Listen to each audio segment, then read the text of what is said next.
The Force binds all things across the galaxy, connecting every living being in an invisible web of energy and destiny. For thousands of generations, it has guided civilizations, empowered heroes, and shaped the fate of countless worlds. But what happens when something from beyond the stars arrives, something that does not merely resist the Force, but seeks to unmake it entirely? What happens when a being who commands the future itself decides that destiny is a prison that must be shattered? On the ancient Sith world of Moraband, where crimson sand stretched beneath a blood-red sky and forgotten tombs housed the echoes of Dark Lords long dead, reality began to tear. It started as a tremor in the Force, a wrongness that rippled across the galaxy like a stone cast into still water. Jedi Master Luke Skywalker, meditating in his temple on Ossus, gasped as his connection to the Force flickered. For a moment, just a heartbeat, he felt nothing. Not the absence of the Force, but something actively pushing against it, rewriting the very fabric of possibility itself. On Moraband, the Valley of the Dark Lords cracked open.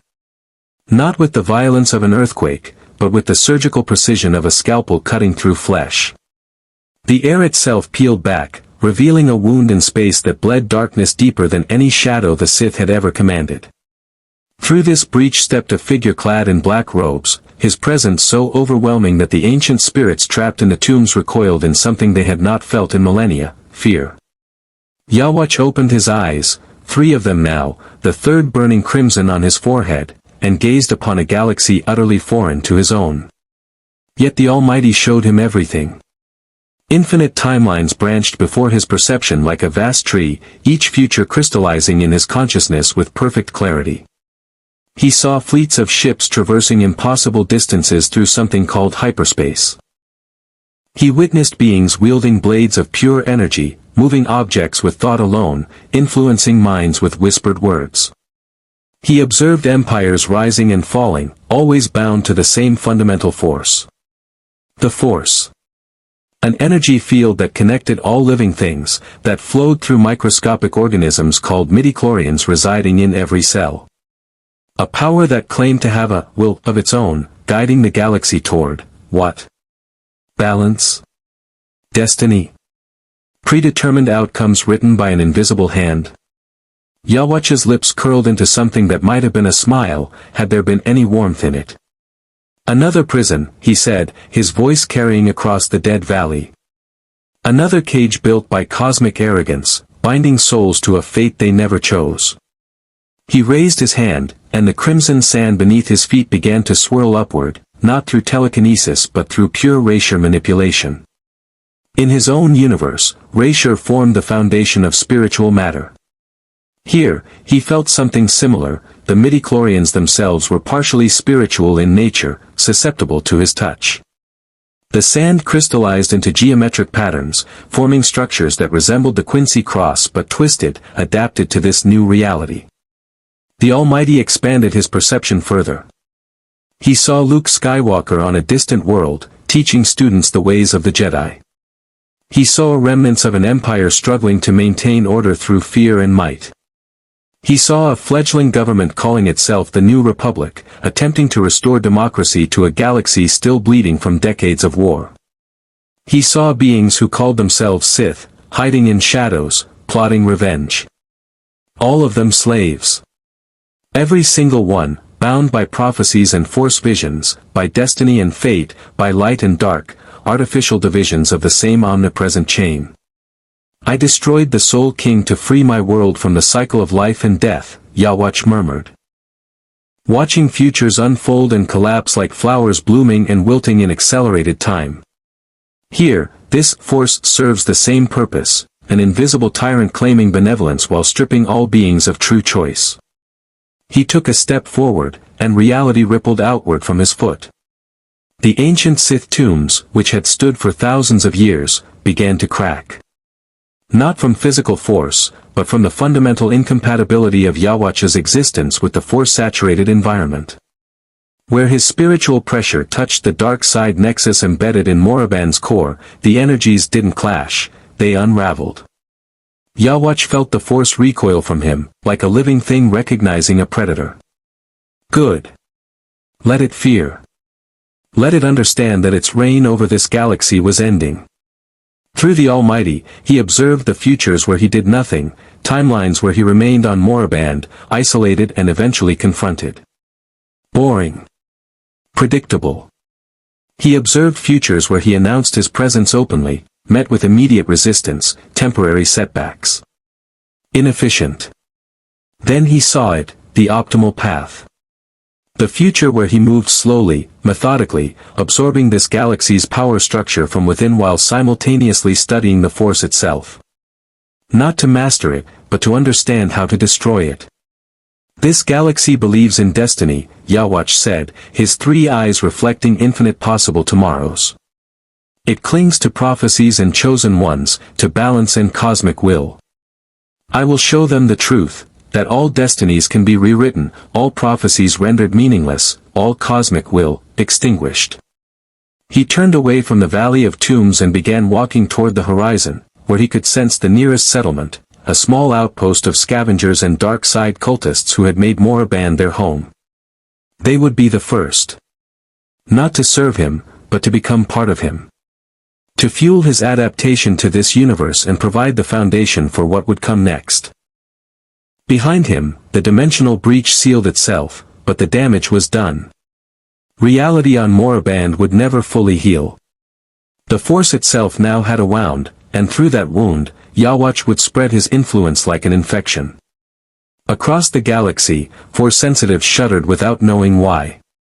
Luke Skywalker abandoned his meditation and immediately began preparing his ship. Leia Organa, in the middle of a Senate session on Chandrila, felt a chill run down her spine. On Dathomir, the Night Sisters' chants faltered. In the unknown regions, something ancient and powerful stirred in its slumber, sensing a threat unlike any the galaxy had faced before. The future, which had always been the domain of Force visions and Jedi prophecy, was no longer certain. Because walking across the sands of Moraband was a being who did not merely see the future, he owned it, shaped it, and could rewrite it at will. The war for the galaxy's very soul had begun, and no one yet knew they were already fighting it. If you want to see more characters enter the Star Wars galaxy, hit that subscribe button and drop the name of a character you'd want to see in the comments below. May the Force be with you. The outpost known as the Valley's End clung to existence like a parasite on a corpse. 24 beings, scavengers, cultists, criminals fleeing New Republic justice, had made their home among the ruins of a lesser Sith Academy, eking out survival by selling ancient artifacts to collectors foolish enough to brave Moraband's dangers. They lived in the shadow of death, surrounded by the residual darkness of millennia-old atrocities, and they had grown comfortable with horror. Nothing had prepared them for Yhwach. He arrived at sunset, when Moraband's crimson sky deepened to the color of dried blood. The settlement's perimeter sensors, scavenged Imperial technology repurposed for detecting approaching ships or sandstorms, registered nothing. No heat signature. No movement on the infrared. The guards, a Rodian and a human mercenary, saw him only when he was already at the gates. "Stop right there," the human called out, raising a battered blaster rifle. "This is private property. State your business or turn around." Yhwach stopped, but not in compliance. He simply chose that moment to halt his advance, studying the two guards with the mild curiosity one might show insects. The Almighty revealed their futures in crystalline detail. The Rodian would fire first, his shot going wide due to a nervous tremor. The human would hesitate, recognition of imminent death freezing his trigger finger. Both would die within the next 12 seconds across every timeline. Except the ones where Yhwach rewrote their fates. "Your weapons," Yhwach said, his voice carrying a weight that made the air itself feel heavier, "are pointed at your Emperor. Lower them, and you may yet serve a purpose." The Rodian's antenna twitched. He felt something fundamentally wrong about the robed figure before them, not the familiar wrongness of dark side practitioners they occasionally dealt with, but something alien, something that made his prey instinct scream. His finger tightened on the trigger. Yhwach's eyes flickered. In the future he observed, the blaster bolt left the rifle, traveling toward his chest. He simply chose a different future, one where the weapon's power cell had been drained microseconds before firing. The Rodian squeezed the trigger. The rifle clicked emptily. "Impossible," the Rodian whispered. "I checked the charge this morning." "Many things are impossible," Yhwach interrupted, taking another step forward. "Until I decide they are not." The human mercenary finally fired. The red blaster bolt screamed through the air, and for an instant, the guards thought they might survive this encounter. Then Yhwach raised his hand, and the bolt simply stopped. Not deflected by a lightsaber, not absorbed by armor or shielding. The energy hung suspended in the air, frozen in space and time, before dissipating like mist. "The energy you wield," Yhwach observed, examining where the bolt had been, "flows from crude technology. In my world, we called it racial manipulation, the control of spiritual particles that form reality's foundation. Here, you use what you call Tibanna gas excited to plasma state. Different methods. Same principle. All energy bends to those who understand its nature." He clenched his fist, and both guards collapsed. Not from physical force, but from something far more invasive. Their life force, their very souls, what this galaxy's inhabitants carried within their cells as midichlorians, began flowing into Yhwach like water spiraling down a drain. The Rodian's eyes went wide with terror as he felt himself being hollowed out from within. The human mercenary managed a single scream before darkness took him. Yhwach breathed in, and their essence became his. Their memories, their skills, their knowledge of this galaxy, all of it integrated into his consciousness in seconds. He saw through the Rodian's recollections, hyperspace routes, the layout of New Republic space, the legend of Luke Skywalker and his new Jedi Order. Through the humans' experiences, the fall of the Empire, the rise of the New Republic, the fractured warlords still clinging to imperial ideology. And most importantly, he understood now what this force truly was. Not just an energy field, but a semi-sentient cosmic entity with its own agenda, its own will, constantly nudging events toward outcomes it deemed necessary. The Jedi served it willingly, calling it the light. The Sith tried to dominate it, calling that the dark. But both were slaves, shackled to a power that claimed to bring balance while denying true freedom. "Balance," Yhwach said with contempt, stepping over the withered husks that had been living beings moments before. Another word for stagnation. For an eternal cycle of conflict that ensures the Force remains relevant, remains necessary. Just as the Soul King maintained the balance between life and death to justify his own existence. He entered the settlement proper. Ramshackle buildings constructed from scavenged metal and ancient stone lined a central plaza where a statue of some forgotten Sith Lord stood defaced and crumbling. 22 beings remained, going about their evening routines, preparing meals, maintaining equipment, arguing over the division of their latest artifact haul. They all stopped when they felt him. It wasn't the Force warning them, though several had enough sensitivity to feel disturbances. It was something more primal, the recognition that a predator had entered their midst, and they were all prey. A Twi'lek woman dropped the spanner she'd been holding. A grizzled Weequay turned slowly, his hand moving toward the vibroblade at his belt. A young human who'd been studying a Sith holocron felt the ancient device go cold and inert in his hands. "Who are you?" demanded a Zabrak who appeared to be the settlement's leader, his hand already on his blaster. "What did you do to the guards?" "I freed them," Yhwach replied, walking toward the center of the plaza. "From the burden of existence in a galaxy that offers only servitude to cosmic will. They are part of me now, and through me, they have transcended the pathetic limitations of individual life." The Zabrak drew his weapon. So did 5 others. Blasters leveled at Yhwach from multiple angles, a crossfire that should have ended any threat. The Almighty showed Yhwach every possible outcome. In one future, he allowed them to fire and simply reformed his body from erasure. In another, he rewrote reality so their weapons never existed. In a third, he turned their own shots back upon them through spatial manipulation. He chose the future that would send the clearest message. Yhwach's spiritual pressure expanded outward like an invisible tidal wave. Every being in the settlement fell to their knees simultaneously, crushed by a force that made their bones creak and their organs compress. Those with blasters found their fingers unable to pull triggers, their muscles betraying them under the overwhelming weight of Yhwach's presence. "You misunderstand your situation," Yhwach said, his voice cutting through their gasps and whimpers. "This is not a negotiation. This is not a confrontation. This is an inevitability. I have seen every future that branches from this moment, and in all of them, you serve my purpose." He raised both hands, and the absorption began. 22 souls, ripped from their bodies and pulled into Yhwach's being. They screamed, they begged, they prayed to the Force for salvation. The Force offered nothing.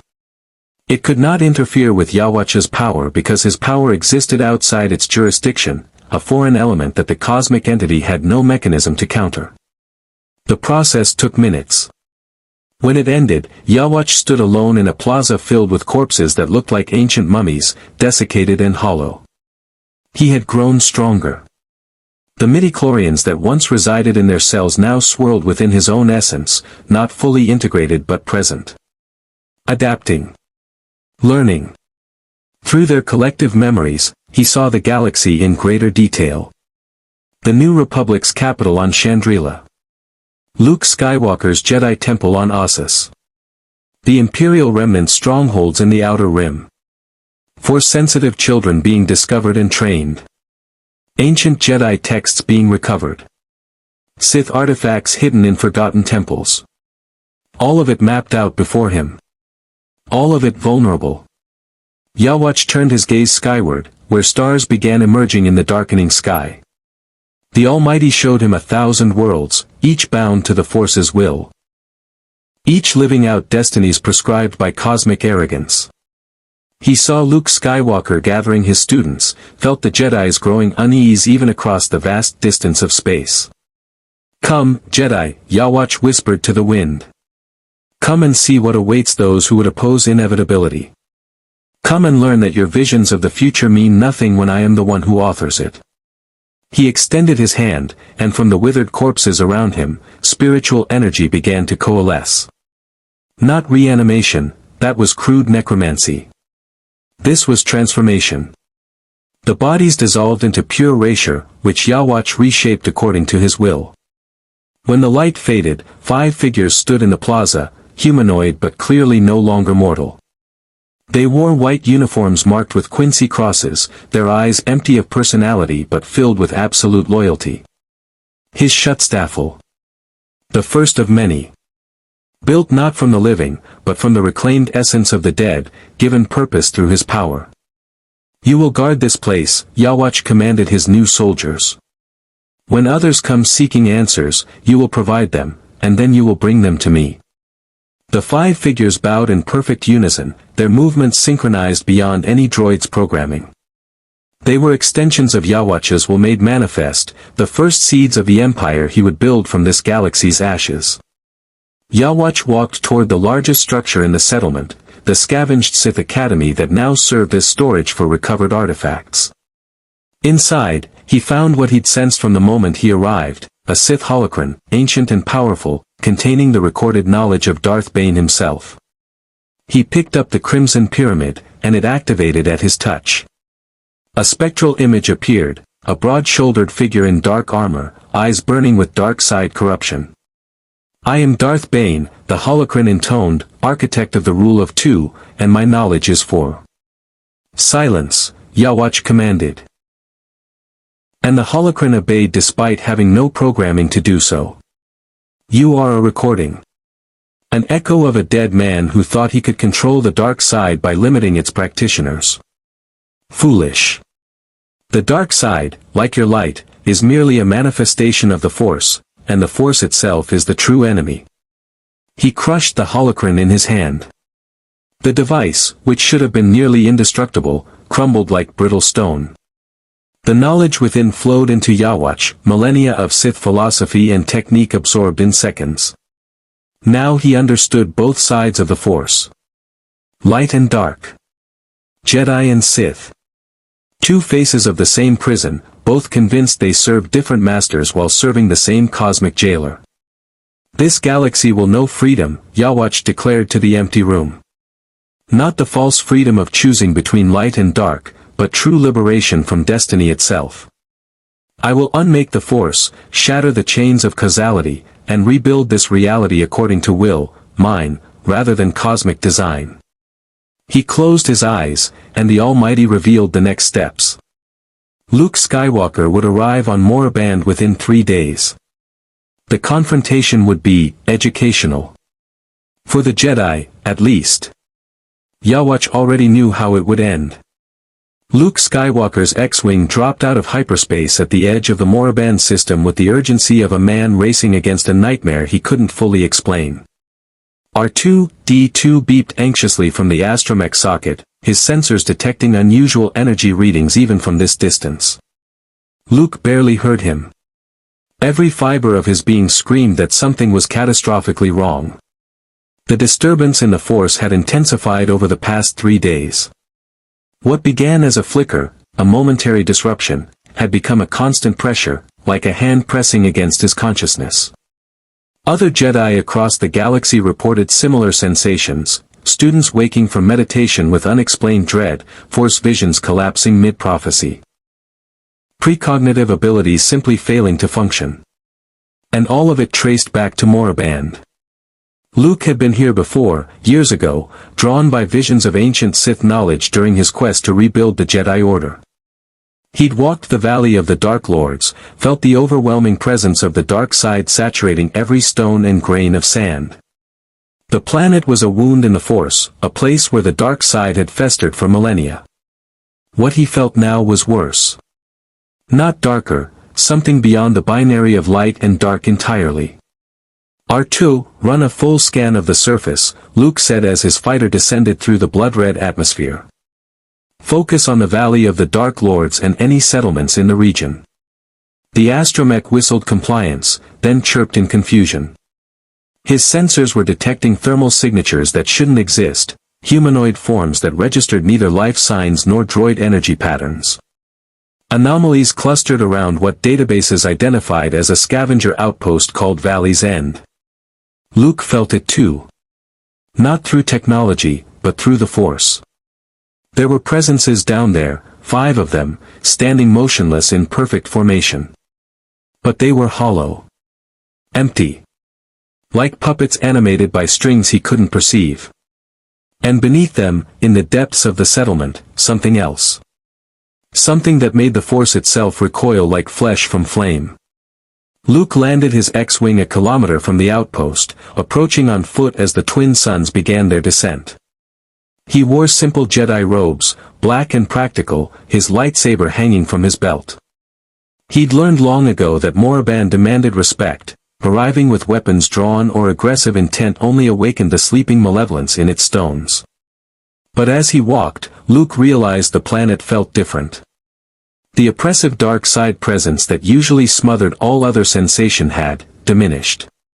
Not vanished, but pushed back, compressed. As if something had carved out territory in defiance of Moraband's ancient darkness. The outpost appeared over a ridge. Luke stopped, his hand instinctively moving toward his lightsaber. 5 figures stood at the settlement's entrance, arranged in a perfect semicircle. They wore white uniforms he didn't recognize, not imperial, not any military he knew, marked with strange cross-shaped symbols. Their faces were visible but expressionless, eyes open but unseeing. They didn't move, didn't breathe, didn't acknowledge his presence. Until he took another step forward. As one, all 5 heads turned toward him with mechanical precision. Luke felt nothing from them through the Force. Not hostility, not life, not even the artificial presence of sophisticated droids. They were absences, voids shaped like people. "I'm Luke Skywalker," he called out, keeping his voice steady. "I'm here to investigate the disturbance in the Force. I mean you no harm." The figures remained motionless for 3 heartbeats. Then, in perfect unison, they spoke with voices that carried no individual inflection. "The Emperor has been expecting you, Jedi." You may enter. Your weapons will be irrelevant. Emperor. Luke's mind raced. The Emperor was dead. He'd watched Darth Vader throw Palpatine down the Death Star's reactor shaft, felt the dark side's overwhelming presence finally extinguish. Unless some Sith pretender had claimed the title, or an Imperial warlord had delusions of grandeur. But this didn't feel like the dark side. It felt like nothing. Like a space where the Force should be but wasn't. Luke walked forward cautiously, passing between the 5 figures. They didn't move to stop him, didn't react at all. Up close, he could see they weren't quite human. Their skin had a waxy, artificial quality, and their eyes reflected light strangely, like glass rather than living tissue. The settlement itself was a graveyard. Bodies lay scattered throughout the plaza, dozens of them. As if something had carved out territory in defiance of Moraband's ancient darkness. The outpost appeared over a ridge. Luke stopped, his hand instinctively moving toward his lightsaber. 5 figures stood at the settlement's entrance, arranged in a perfect semicircle. They wore white uniforms he didn't recognize, not Imperial, not any military he knew, marked with strange cross-shaped symbols. Their faces were visible but expressionless, eyes open but unseeing. They didn't move, didn't breathe, didn't acknowledge his presence. Until he took another step forward. As one, all 5 heads turned toward him with mechanical precision. Luke felt nothing from them through the Force. Not hostility, not life, not even the artificial presence of sophisticated droids. They were absences, voids shaped like people. I'm Luke Skywalker, he called out, keeping his voice steady. I'm here to investigate the disturbance in the Force. I mean you no harm. The figures remained motionless for 3 heartbeats. Then, in perfect unison, they spoke with voices that carried no individual inflection. The Emperor has been expecting you, Jedi. You may enter. Your weapons will be irrelevant. Emperor. Luke's mind raced. The Emperor was dead. He'd watched Darth Vader throw Palpatine down the Death Star's reactor shaft, felt the dark side's overwhelming presence finally extinguish. Unless some Sith pretender had claimed the title, or an Imperial warlord had delusions of grandeur. But this didn't feel like the dark side. It felt like nothing. Like a space where the Force should be but wasn't. Luke walked forward cautiously, passing between the 5 figures. They didn't move to stop him, didn't react at all. Up close, he could see they weren't quite human. Their skin had a waxy, artificial quality, and their eyes reflected light strangely, like glass rather than living tissue. The settlement itself was a graveyard. Bodies lay scattered throughout the plaza, dozens of them. Withered and desiccated as if they'd been dead for centuries rather than days. Luke knelt beside the nearest corpse, a Yhwach woman whose face was frozen in an expression of absolute terror. What happened here? He whispered, reaching out through the Force to sense the echoes of violence. But there was nothing. No residual emotion, no psychic imprint of death.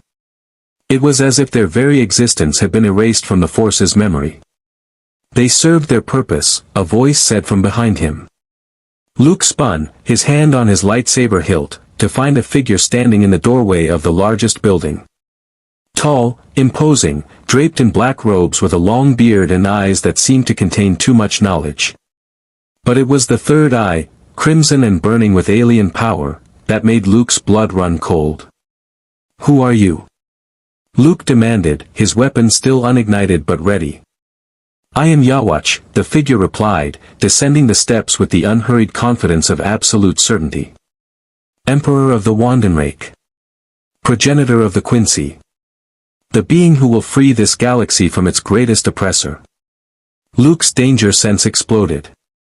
Every instinct screamed at him to ignite his lightsaber, to call upon the Force, to defend himself against the threat radiating from this stranger. But he forced himself to remain calm, to seek understanding before resorting to violence. You killed these people, Luke said, gesturing to the corpses. I absorbed them, Yhwach corrected. Their individual existences were meaningless suffering, bound to a cosmic will that cared nothing for their desires. Through me, they have become something greater, part of a unified purpose that transcends the petty struggles of light and dark. That's not freedom, Luke said quietly. That's murder. Is it? Yhwach tilted his head, his 3 eyes studying Luke with clinical interest. Tell me, Jedi, when the Force compels you to act, gives you visions of futures you must prevent, guides your hand in battle. Is that not also murder of your individual will? You call it destiny. You call it the will of the Force. I call it slavery. Luke felt the truth in those words like a punch to the gut. How many times had he followed Force visions? How many decisions had he made because the Force guided him rather than his own choice? But that was different. The Force was life itself, the energy that bound the galaxy together. It didn't enslave, it connected. The Force doesn't control us, Luke said. It guides us, yes, but we always have a choice. Do you? Yhwach smiled, and it was the expression of someone who knew a secret joke. Then choose, Jedi. Choose to strike me down where I stand. I am unarmed, offering no violence. By your Order's code, attacking me would be murder. What does the Force tell you to do? Luke reached out through the Force, seeking guidance, seeking clarity about this stranger and the threat he represented. And for the first time in his life, the Force showed him nothing. Not an absence of vision, but something far more disturbing. He saw futures, hundreds of them, all crystallizing and shattering simultaneously. In one, he attacked and his lightsaber passed harmlessly through Yhwach's body. In another, he attacked and found his weapon turned against him. In a third, he spoke peacefully and was absorbed like the scavengers. But none of the futures felt real. They all had the quality of illusions, possibilities that would cease to exist the moment Yhwach decided they should. You're interfering with the Force, Luke said, understanding dawning with horror. You're rewriting it somehow. I am demonstrating its weakness, Yhwach replied. Your precious Force shows you possible futures, yes. Allows you to sense danger before it arrives, to make decisions based on prescient knowledge. He tapped his forehead, where the third eye burned. The Almighty shows me all futures simultaneously. Every choice, every consequence. Every possible outcome across infinite timelines. And more than that, I can choose which future becomes reality. He raised his hand, and the air between them shimmered. Luke watched in amazement as the future itself seemed to split, showing him 3 different versions of the next 10 seconds. In one, he stood his ground. In another, he retreated. In the third, he attacked. Then all 3 collapsed into a single timeline, the one where Yhwach snapped his fingers and Luke's lightsaber flew from his belt into the stranger's hand. Luke reached for the Force to reclaim his weapon, and it came, slowly. Sluggishly. As if moving through thick syrup rather than responding to his will. Yhwach held the lightsaber casually, examining the elegant weapon with mild interest. Plasma contained by magnetic fields, Yhwach observed. Generated by a crystal you call kyber, which resonates with the Force. Elegant. Sophisticated. And utterly predictable. He ignited the blade, Luke's green lightsaber humming to life in a stranger's hand. I have already seen every way you might use this weapon against me. Every strike, every defense, every technique your Order has developed over millennia. And I have chosen the future where none of them succeed. Luke felt fear then, real, primal fear. Not of death, but of something worse, irrelevance. This being, this Yhwach, had somehow positioned himself outside the Force's influence while simultaneously manipulating it. He was a paradox, a thing that shouldn't exist. What do you want? Luke asked, abandoning pretense. To unmake the Force, Yhwach replied simply, deactivating the lightsaber and tossing it back to Luke. The Jedi caught it reflexively, shocked by the casual dismissal. To free this galaxy from the invisible chains that bind every living thing to predetermined outcomes. Your Jedi speak of balance, but balance implies opposing forces in eternal conflict. I offer unity, a galaxy where beings make choices based on will rather than cosmic manipulation. By absorbing people. By turning them into those things. Luke gestured toward the 5 hollow soldiers standing guard. The Shuttstaffel are necessary, Yhwach said. This galaxy will resist liberation. It will cling to its chains because chains are comfortable, familiar. The Jedi and Sith have spent millennia convincing civilizations that the Force's guidance is benevolent.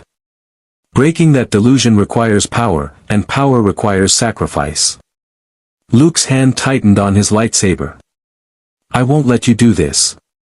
You cannot stop me, Yhwach replied, not as a boast but as simple fact. I have seen every possible future that branches from this conversation. In some, you attack me now and fail. In others, you flee to warn your new republic and they fail. In a few, you attempt to understand my power and fail. The outcomes vary in their details, Jedi, but the conclusion is always the same, I succeed, and the Force dies. The future isn't set, Luke said, echoing his own master's words. Always in motion, it is. Your Yoda spoke truth, for those bound by the Force's limitations, Yhwach acknowledged. But I am not bound. I am the one who sets the future. And I have chosen a galaxy free from your cosmic tyrant. The air between them crackled with tension. Luke stood at a crossroads, understanding that whatever he decided in the next moments would echo across the galaxy. Fight and likely die, proving nothing. Flee and warn others, buying time but confirming his own inadequacy. Or teach me, Luke said suddenly. If the Force is a prison as you claim, show me. Prove it. Let me understand your perspective before we become enemies. Yhwach's expression shifted, surprise, perhaps, or the closest approximation of it. The Almighty had shown him this possibility, but it was among the least probable futures. That the Jedi Master would seek knowledge rather than immediate confrontation spoke to either wisdom or cunning. Very well, Yhwach said after a moment's consideration. I will show you the truth of your bondage. And when you understand, you will have a choice, a real choice, not one predetermined by the Force. Serve me in liberating this galaxy, or stand against inevitability and be swept aside. He gestured toward the building behind him. Come, Jedi. Learn what the Force has hidden from your order since its founding. Learn what you truly are. Luke hesitated at the threshold, knowing that crossing it would change everything. Behind him, his X-Wing waited, escape was still possible. R2-D2's worried beeping echoed faintly across the plaza. The smart decision was to leave, to gather allies, to prepare for a threat unlike any the galaxy had faced. But Luke had never been one to take the smart path when the right path presented itself. And if there was even a chance to understand this being, to find a way to stop him without violence, he had to take it. He stepped forward into the darkness, following Yhwach into the ancient Sith Academy. Neither of them noticed the 5 Shuttstaffel turning their hollow eyes toward the horizon, where the first shadows of night were falling across Moraband's cursed landscape. The war for the Force itself had moved to its next phase, and the Jedi didn't even know he was already losing. The Imperial Star Destroyer Iron Resolve cut through the void of space above the planet Bastion, its angular hull bristling with turbolasers and its hangar bays filled with TIE fighters that would never again see combat. Grand Moff Artus Kane stood on the bridge, staring at tactical displays that showed the shrinking borders of what remained of the Galactic Empire. The New Republic had pushed them to the outer rim, fractured them into squabbling warlords, reduced the galaxy's rightful government to a shadow of its former glory. But Kane was a patient man. He'd survived the Emperor's death, the collapse at Endor, and the endless internecine warfare between Imperial factions. He would survive this too. More than survive, he would rebuild. And when the time came, the Empire would rise again, stronger and more unified than before. The communication console chirped. Grand Moff, we're receiving a distress signal from the Crimson Mandate. Captain Viros reports, contact with an unknown entity. He's requesting immediate reinforcement. Kane frowned. The Crimson Mandate was part of his scouting flotilla, investigating potential strongholds in the Eastern sector. The captain was a veteran, not prone to panic. Put him through. The holographic display flickered to life, showing Captain Viros's face. The man looked haggard, his uniform disheveled, his eyes wide with something that looked disturbingly like awe rather than fear. Grand Moff, Viros began, his voice trembling. We've made contact with. I don't know how to classify him. He appeared on our ship without triggering any sensors, walked through sealed bulkheads as if they weren't there, and when we attempted to detain him, the captain's voice broke. Sir, he killed 20 of my men without touching them. They just withered. Like they'd aged a century in seconds. Kane's military mind immediately catalogued possibilities: Jedi, Sith, some dark side cultist with esoteric powers. Captain, maintain your position. Do not engage. I'm dispatching. That won't be necessary, a new voice said. Kane spun toward the sound. Standing in the center of his bridge, surrounded by shocked officers reaching for weapons, was a tall figure in black robes. 3 eyes regarded him with the dispassionate interest of a scientist examining bacteria. The figure hadn't been there a moment ago. The bridge's security systems showed no intrusion, no teleportation signature, nothing. He was simply there, as if reality had rewritten itself to accommodate his presence. Security. Kane barked, drawing his own blaster pistol. 24 stormtroopers stormed onto the bridge, weapons raised, red targeting lasers converging on the intruder from every angle. Yhwach looked at the assembled firepower and smiled faintly. Your devotion to order is admirable, Grand Moff Kane. The Empire understood what the Republic could not, that the galaxy requires structure, hierarchy, purpose imposed from above rather than negotiated from below. In this, we are compatible. I don't know who you are, Kane said steadily, but you've made a fatal error. This is an Imperial vessel, and you are surrounded by loyal soldiers of the Empire. Surrender, and you'll be detained for questioning. Resist, and you'll be executed. I am Yhwach, the figure replied, and I have not come to surrender or to fight. I have come to offer you a choice, Grand Moff. A choice between extinction and evolution. Kane's finger tightened on the trigger. Something about this Yhwach made his skin crawl, a wrongness that transcended any dark side presence he'd felt during the Emperor's reign. Palpatine had been terrifying, but his power felt natural, if overwhelming. This being felt alien. Like something that shouldn't exist in their reality. Open fire, Kane commanded. 24 blaster rifles discharged simultaneously. The bridge filled with crimson bolts of plasma, all converging on a single point where Yhwach stood. The concentrated firepower should have vaporized any living being, force-sensitive or not. Yhwach raised his hand, and the Almighty activated. In the microseconds between thought and action, he observed every possible future. In most, the bolts struck him and his current physical form was damaged, forcing regeneration. Inefficient. In others, he absorbed the energy, but that revealed too much too soon. In one particular future, the one he selected, the blaster bolts never left their weapons. The stormtroopers pulled their triggers. Nothing happened. Not misfires, not jammed weapons. The rifles simply failed to function, their power cells mysteriously drained despite having been fully charged moments before. You see, Yhwach said conversationally, as if 24 armed soldiers weren't desperately trying to kill him, I do not perceive time as you do. While you experience the present moment and remember the past, I exist across all timelines simultaneously.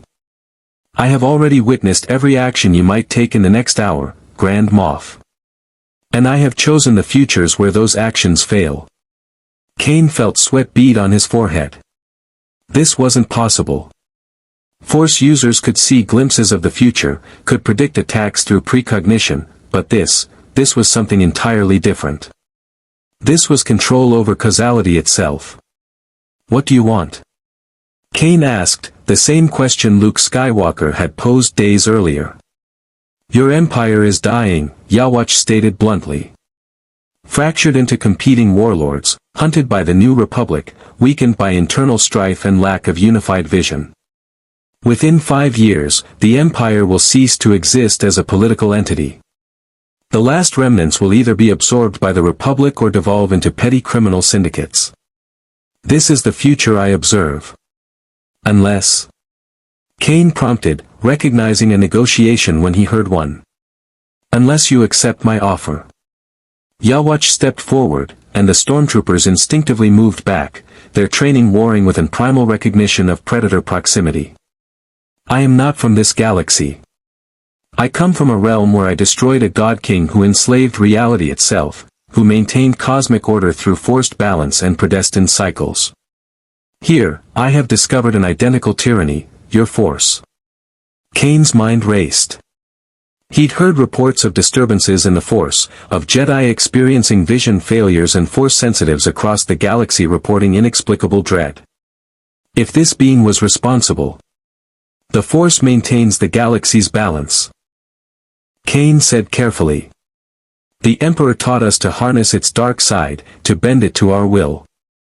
With it, the Empire brought order to chaos. Your Emperor was a slave pretending to be master, Yhwach replied. He channeled the dark side, yes, but he could never truly control it. The Force allows such illusions because they serve its purpose, maintaining the eternal conflict between light and dark, ensuring no single philosophy ever achieves permanent victory. Your empire was never meant to succeed, Grand Moff. The Force itself ensured your failure. The word struck Kane like a physical blow.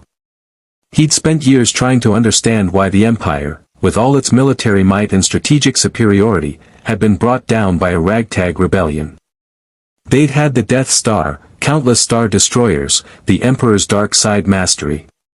By any logical assessment, they should have been invincible. Unless the Force itself had weighted the scales against them. I can offer you something the Force never will, Yhwach continued. True power. Not the fleeting dominance the dark side grants, but absolute control over your destiny. Join me, and the Empire will not fade into history. It will transform into something greater, the foundation of a new order built on will rather than cosmic manipulation. At what cost? Kane asked. He was a pragmatist, every deal had a price. Your loyalty. Your forces. Your knowledge of this galaxy's political and military structure. Yhwach gestured, and suddenly the air between them filled with holographic images, not from any imperial technology, but manifested from pure energy. Kane saw Coruscant burning, Jedi temples collapsing, the New Republic's fleets scattered and broken. I will wage war against the Force itself, and that war will require conventional military might. Your star destroyers, your stormtroopers, your strategic acumen, these will be the hammer I use to break the chains binding this galaxy. Kane studied the visions. Part of him, the part that had sworn oaths to the Empire and its ideals, wanted to refuse, to maintain imperial independence. But the larger part, the strategist who'd watched the Empire crumble despite their best efforts, recognized an opportunity. If I agree, Kane said slowly, what guarantees do I have? What's to stop you from absorbing my forces as you did Captain Viros's crew? Yhwach smiled, and for the first time, there was something almost like respect in his expression. You are wise to negotiate, Grand Moff. Very well. I will demonstrate my sincerity. He raised his hand, and the 5 Schutzstaffel materialized on the bridge. The stormtroopers raised their weapons again, but Kane held up a hand, staying their fire. The 5 figures in white stood motionless, their hollow eyes fixed on nothing. These are the Schutzstaffel, Yhwach explained. Soldiers I created from the remnants of those too weak or too foolish to serve willingly. They are obedient, tireless, and absolutely loyal. But they lack something crucial, they cannot think, cannot adapt, cannot lead. For my empire to succeed, I require beings with agency, with intelligence, with the capacity to command. I require you and those like you. So we're useful, Kane summarized. For now. Usefulness is eternal so long as you continue to evolve, Yhwach replied. I do not seek mindless servants, Grand Moff. I seek those capable of understanding my vision and implementing it with their own expertise. You will retain command of your forces. Your strategies will be valued. Your authority will be absolute within the parameters of my overall design. Kane considered this. It was more than the Emperor had ever offered. Palpatine had demanded total submission, had destroyed those who showed too much independence. This Yhwach seemed to value capability over sycophancy. Show me, Kane demanded. Show me your power. Prove that you can deliver what you promise. Yhwach's 3 eyes gleamed. Very well. He closed his eyes, and the Almighty expanded outward, encompassing the entire iron resolve. Every crew member, every stormtrooper, every officer suddenly felt a presence in their minds, not intrusive, not controlling, but observing. Seeing them across infinite timelines, understanding their every possible choice and consequence. On the bridge's main view screen, the tactical display changed. Instead of showing current ship positions, it began displaying futures, possible battles, probable outcomes, strategic opportunities that wouldn't arise for months. Kane watched, mesmerized, as the screen showed him invading Coruscant with perfect timing, exploiting a security breach that hadn't yet occurred. It showed him negotiating with neutral systems that would be desperate for protection 3 weeks from now. It showed him destroying a New Republic task force using tactics they would have no way to counter. I see all possible futures, Yhwach said quietly. Every decision, every battle, every negotiation. And I can guide you to the optimal timeline, the future where your empire not only survives but conquers. All I ask in return is your allegiance in the war against the Force itself. Kane felt his resistance crumbling. He was a military man, a strategist. What Yhwach offered wasn't just power, it was perfect intelligence, absolute tactical advantage. With this being's guidance, the Empire could reclaim everything it had lost and more. If I agree, Kane said, his voice steady despite the monumental decision before him, I speak only for my own forces. The other warlords will need their own convincing. They will be approached in time, Yhwach assured him. Some will join willingly, as you have. Others will resist and be absorbed. A few may prove useful enough to warrant patience. But make no mistake, Grand Moff, this galaxy will unite under my rule. The only question is whether the Empire participates in its liberation or perishes opposing it. Kane looked around his bridge, at his officers watching with barely concealed fear and fascination. He thought of his fleet, of the thousands of soldiers under his command, of the responsibility he bore to the Imperial legacy. Then he thought of the future Yhwach had shown him, a future where the Empire rose again, stronger than ever, free from the mysterious force that had always seemed to favor the Republic. He holstered his blaster. The Empire accepts your offer, Kane said formally. My forces are yours to command, so long as you uphold your end of this bargain. We will serve as the military arm of your Wandenrake. But Grand Moff Kane commands his own ships, and my authority over Imperial personnel remains absolute unless countermanded by you directly. Acceptable, Yhwach agreed. You will retain full operational command. Consider yourself the first of my stern ritter, my Star Knights. Elite commanders who will lead the conventional forces while I prosecute the war against the Force on the metaphysical level. Yhwach extended his hand. Kane hesitated only a moment before taking it. The moment their hands clasped, Kane felt something flow into him, not the dark side's corrupting power, not the light side's serene strength, but something else entirely. Raw spiritual energy that existed independent of the Force, reinforcing his body, sharpening his mind, extending his perception. He gasped, seeing glimpses of what Yhwach saw. Not the full scope of the Almighty's power, but enough to understand the impossible vastness of it. Futures branching and collapsing like waves, infinite possibilities crystallizing and shattering in eternal recursion. Then it withdrew, leaving Kane breathing hard but fundamentally changed. He felt stronger, faster, more alive than he'd ever been. And most remarkably, he felt free. For the first time in his life, the oppressive weight of the Force's presence, a pressure he'd never consciously noticed, was gone. "What did you do?" Cain whispered. "I severed your connection to the Force," Yhwach explained.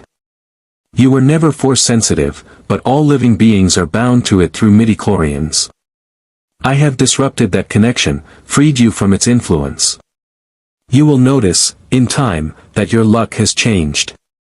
No more inexplicable coincidences that favor one side or another. No more cosmic intervention in your strategies.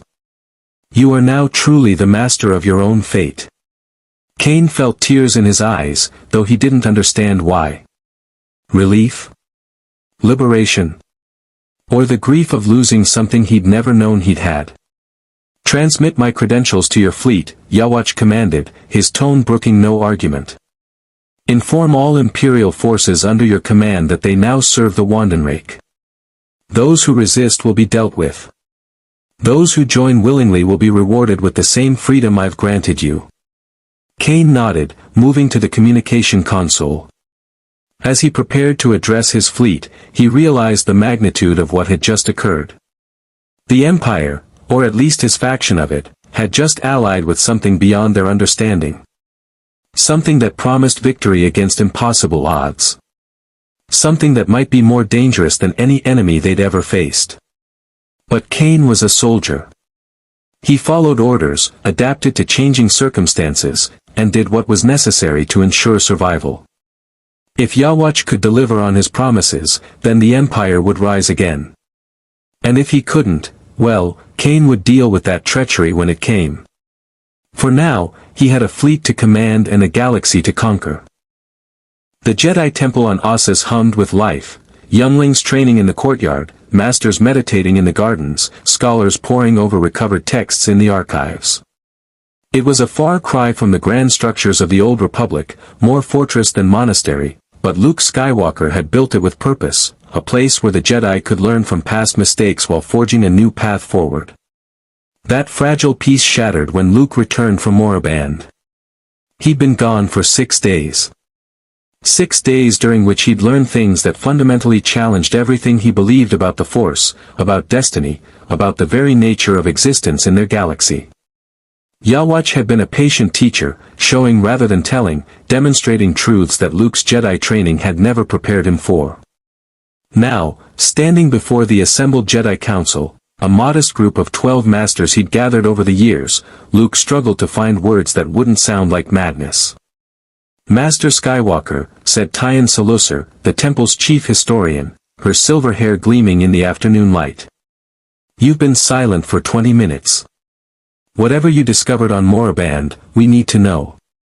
The disturbances in the Force have intensified. Students are having nightmares. Precognitive visions are failing galaxy-wide. We're operating blind." Luke looked at his hands, remembering how Yhwach had demonstrated the Force's manipulation.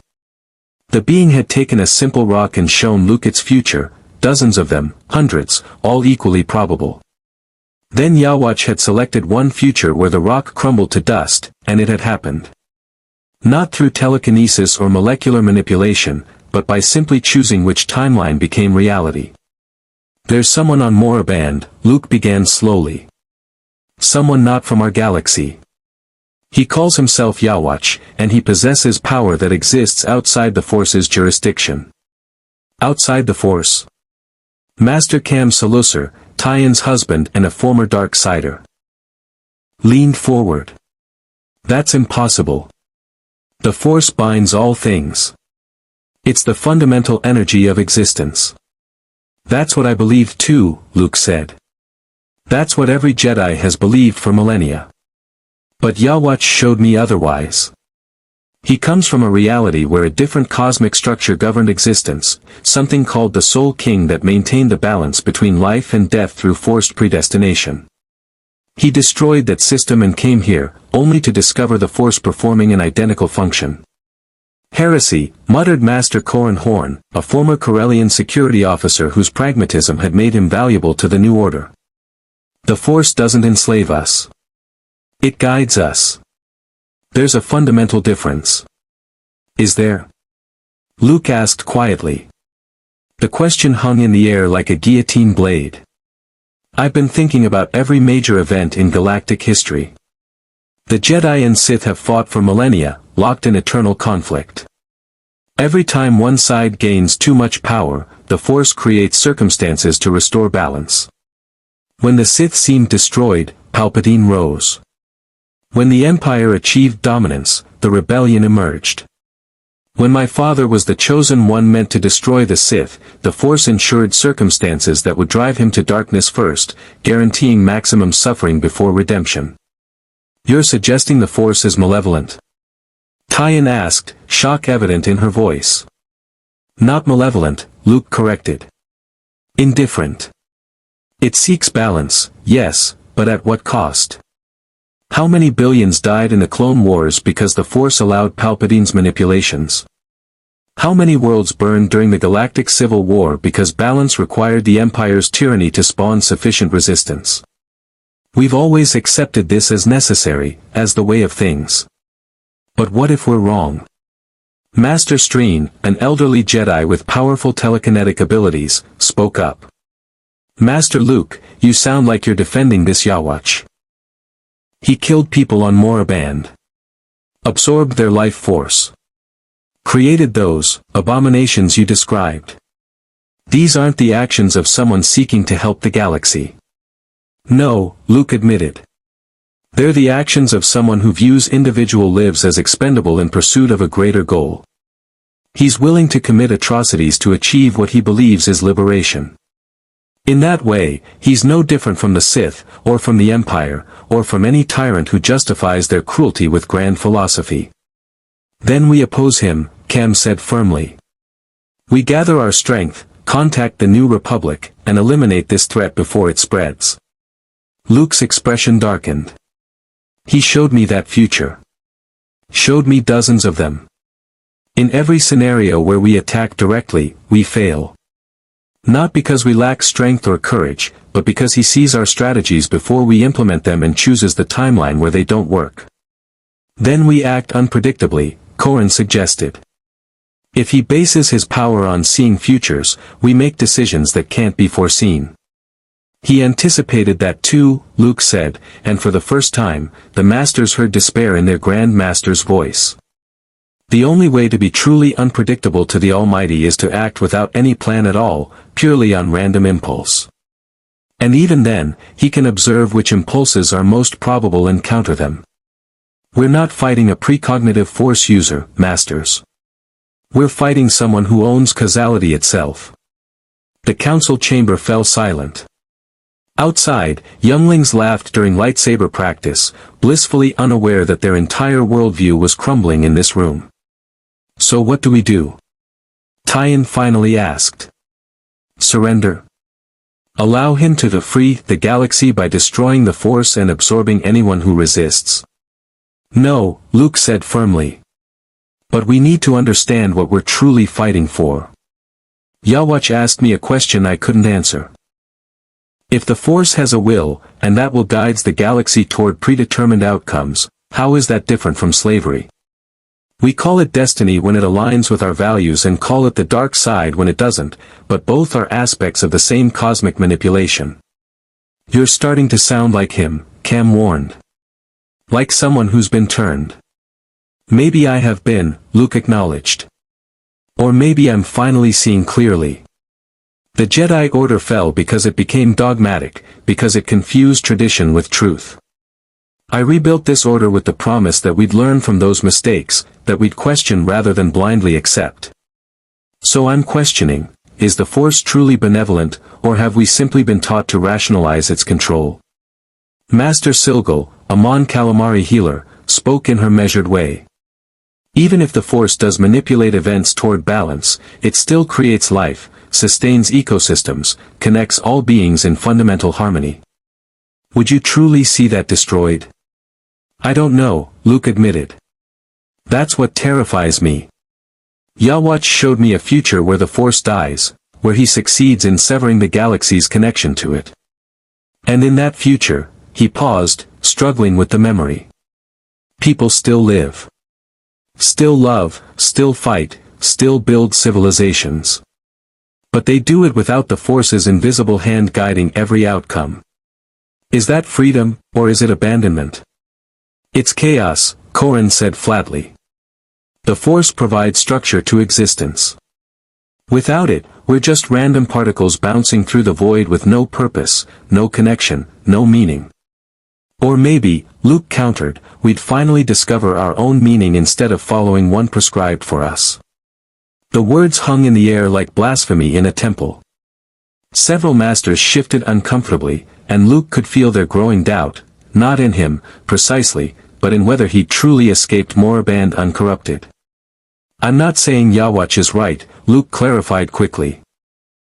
His methods are monstrous. His willingness to sacrifice innocent lives for his vision makes him no better than Palpatine. But his questions are valid, and if we're going to oppose him effectively, we need to answer them. We need to understand what we're defending. We're defending life, Streen said simply.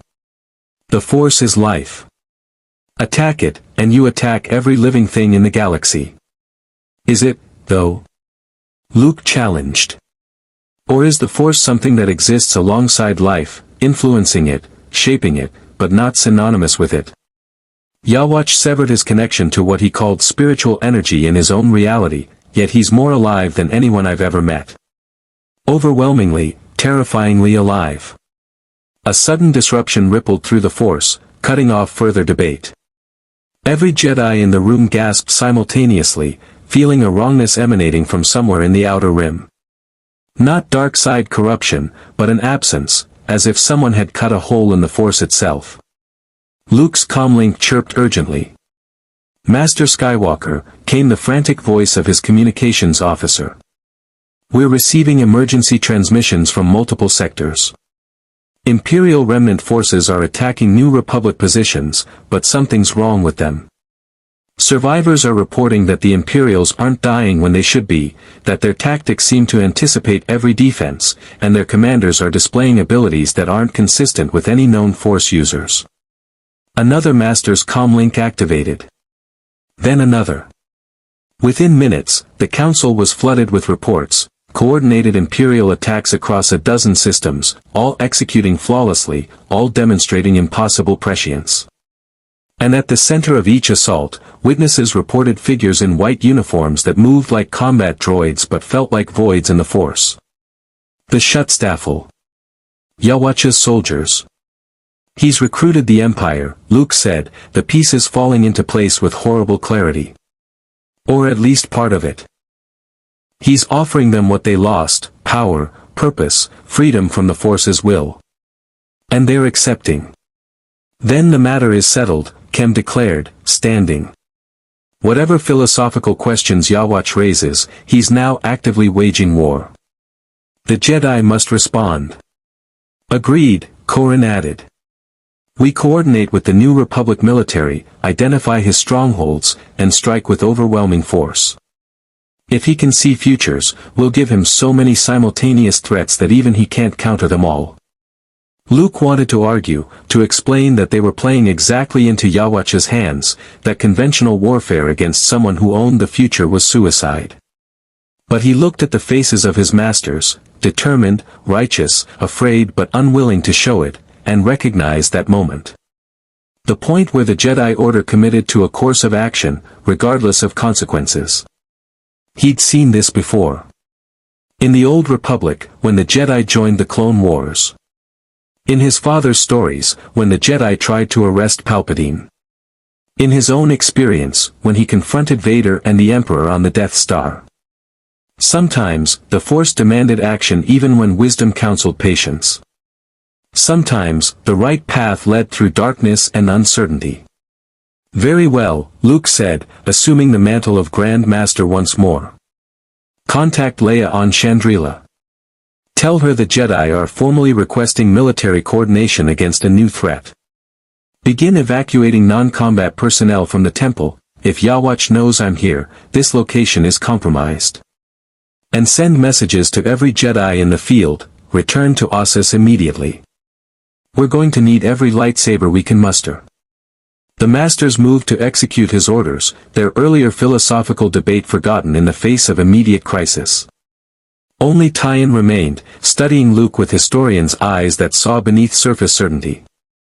"You don't think we can win, do you?" she asked quietly. "I think we're fighting the wrong battle," Luke replied. "Yhwach wants us to attack him conventionally because he knows how that ends. He's seen it across 1,000 futures. The only way to defeat someone who controls causality is to do something that transcends causality entirely. Something impossible. The Force is impossible," Tyen reminded him. "By scientific standards, everything we do violates natural law. If anyone can achieve the impossible, it's the Jedi." Luke smiled sadly. "That's what I'm afraid of. The Jedi have always been the Force's champions, its defenders against those who would corrupt or destroy it. But what if this time, the Force is wrong? What if defending it means perpetuating a system that truly does enslave the galaxy to predetermined outcomes?" "Then you make a choice," Tyen said. "Not based on visions or Force guidance or destiny. You decide, as a person with free will, what you believe is right. Isn't that what Yhwach claims to offer? The ability to choose. He offers that choice at the point of a sword," Luke said. "Join him or be absorbed. That's not freedom, it's coercion. And the Force offers its guidance whether we want it or not," Tyen countered. "Visions that drive us mad trying to prevent them. Destinies that shape our lives before we're born. Balance that demands suffering to maintain itself. Maybe both are forms of slavery, Master. Maybe the real freedom is in recognizing that and choosing which prison we prefer." She left Luke alone in the council chamber, surrounded by empty seats and enormous responsibility.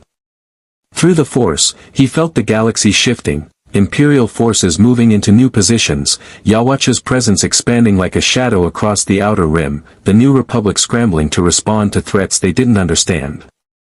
And beneath it all, something new. A growing number of Force sensitives who were silent. Not dead, not blocked, but severed. Disconnected from the Force entirely, just as Yhwach had done to Grand Moff Kane. The Wandenrake was growing, recruiting not through promises of dark side power but through liberation from the Force itself. Luke closed his eyes and reached out, seeking guidance from the Force as he'd done countless times before. And for the first time in his life, he wondered if he should trust what it showed him. The future crystallized in his mind, a great battle, the Jedi and Yhwach's forces colliding in cataclysmic conflict. He saw himself standing before the being, lightsaber ignited, making one final choice that would determine the galaxy's fate. But unlike every other vision he'd ever experienced, this one felt observed. As if someone else was watching the same future, seeing his choices before he made them, already preparing counters to strategies he hadn't yet conceived. Yhwach was letting him see this. Letting him know that even Luke's prescience was anticipated, accounted for, already incorporated into the Almighty's infinite calculations. The message was clear, conventional opposition was futile. If the Jedi were to have any chance, they needed something Yhwach couldn't see coming. Something that existed outside the framework of possible futures. Something impossible. Luke opened his eyes, and for the first time since Moraband, he felt something like hope. Not the false hope of destiny or prophecy, but the fragile, genuine hope of someone who'd been backed into a corner and refused to accept defeat. Yhwach could see every possible future. But possibility, by definition, was constrained by what could exist within the universe's rules. What if the solution lay beyond possibility? In the realm of the impossible, the paradoxical, the things that shouldn't work but did anyway because the Force, in its mysterious wisdom or cosmic arrogance, occasionally permitted miracles. The Jedi had always called upon the Force for strength. Perhaps it was time to ask for something else, the will to defy even the Force itself, if that's what victory required. Outside, the twin sons of Ossus began their descent, casting long shadows across the temple grounds. Younglings completed their training and headed to evening meals, unaware that their Grand Master sat alone in darkness, contemplating heresies that would have seen him expelled from the old order. The war against Yhwach had entered a new phase. Not just military conflict, but philosophical struggle. A battle not just for the galaxy's territory, but for its soul. And Luke Skywalker, farm boy from Tatooine turned last of the Jedi, had no idea which side would win, or even which side he should be fighting for. The planet Exegol existed in myth and nightmare, a hidden Sith world in the unknown regions, shrouded by perpetual storms and spatial anomalies that made navigation nearly impossible. For decades after the Battle of Endor, it had remained dormant, its secrets buried beneath ruins and red lightning. The Emperor's cult maintained a presence there, loyalists who believed their master would one day return, but they were fractured, leaderless, waiting for a prophecy that might never come. Then Yhwach arrived, and everything changed. He appeared in the Sith Citadel's throne room without warning, materializing before the altar where Emperor Palpatine's robes still lay preserved. 24 cultists, red-robed acolytes who'd spent years maintaining this place of darkness, immediately prostrated themselves before what they assumed was a manifestation of their dead master's will. "Rise," Yhwach commanded, his voice carrying the weight of absolute authority. The cultists obeyed, looking up at him with religious fervor. They saw the three eyes, the regal bearing, the overwhelming presence that reminded them of Palpatine's power but somehow transcended it. One of them, an elderly human who served as high priest, stepped forward trembling. "Master," the priest whispered, "we have kept the faith. We have waited for your return, as the prophecies foretold. The Sith will rise again through." "The Sith are extinct," Yhwach interrupted coldly. "And they will remain so. Your rule of two was a desperate measure by beings who understood they could never truly control the Force, only channel it temporarily before it destroyed them from within. I have not come to resurrect failed philosophies. I have come to offer you something your Emperor never could, freedom from the Force itself." The cultists exchanged confused glances. Freedom from the Force? That was like offering freedom from breathing, from existing. The Force was everything, the source of their power, their connection to Palpatine's legacy, the foundation of Sith philosophy. "I can see your confusion," Yhwach continued, his third eye gleaming. "You've been taught that the dark side grants power, that through passion and hatred you can bend reality to your will. But you're mistaken. The dark side uses you. It feeds on your emotions, shapes your choices, ensures you remain trapped in cycles of conflict with the light. You are not masters of the Force. You are its puppets, dancing to a cosmic rhythm you don't even hear." The High Priest's expression shifted from reverence to uncertainty. "But Lord Sidious." Palpatine died screaming as he fell into a reactor shaft, killed by the very apprentice he'd spent decades corrupting, Yhwach stated bluntly. Thrown aside by a moment of paternal love that the Force cultivated specifically to restore balance. Your Emperor believed he'd achieved ultimate power, yet he was still subject to the Force's will. The moment he upset the balance too far, the Force ensured his destruction. That is not power. That is servitude. One of the younger cultists, a Zabrak woman with traditional facial tattoos, found her voice. "Then what do you offer instead? If not the dark side's power, what?" Yhwach raised his hand, and the entire citadel shuddered. But this wasn't the Force, the cultists could feel the absence of it. Whatever energy Yhwach commanded existed parallel to, separate from, the omnipresent field they'd spent their lives learning to manipulate. "I offer you sovereignty over your own existence," Yhwach declared. "The ability to make choices based on will rather than cosmic manipulation. I will sever your connection to the Force, free you from its invisible chains, and in exchange, you will serve the Wandenrake, an empire built not on balance or destiny, but on pure, uncompromising will."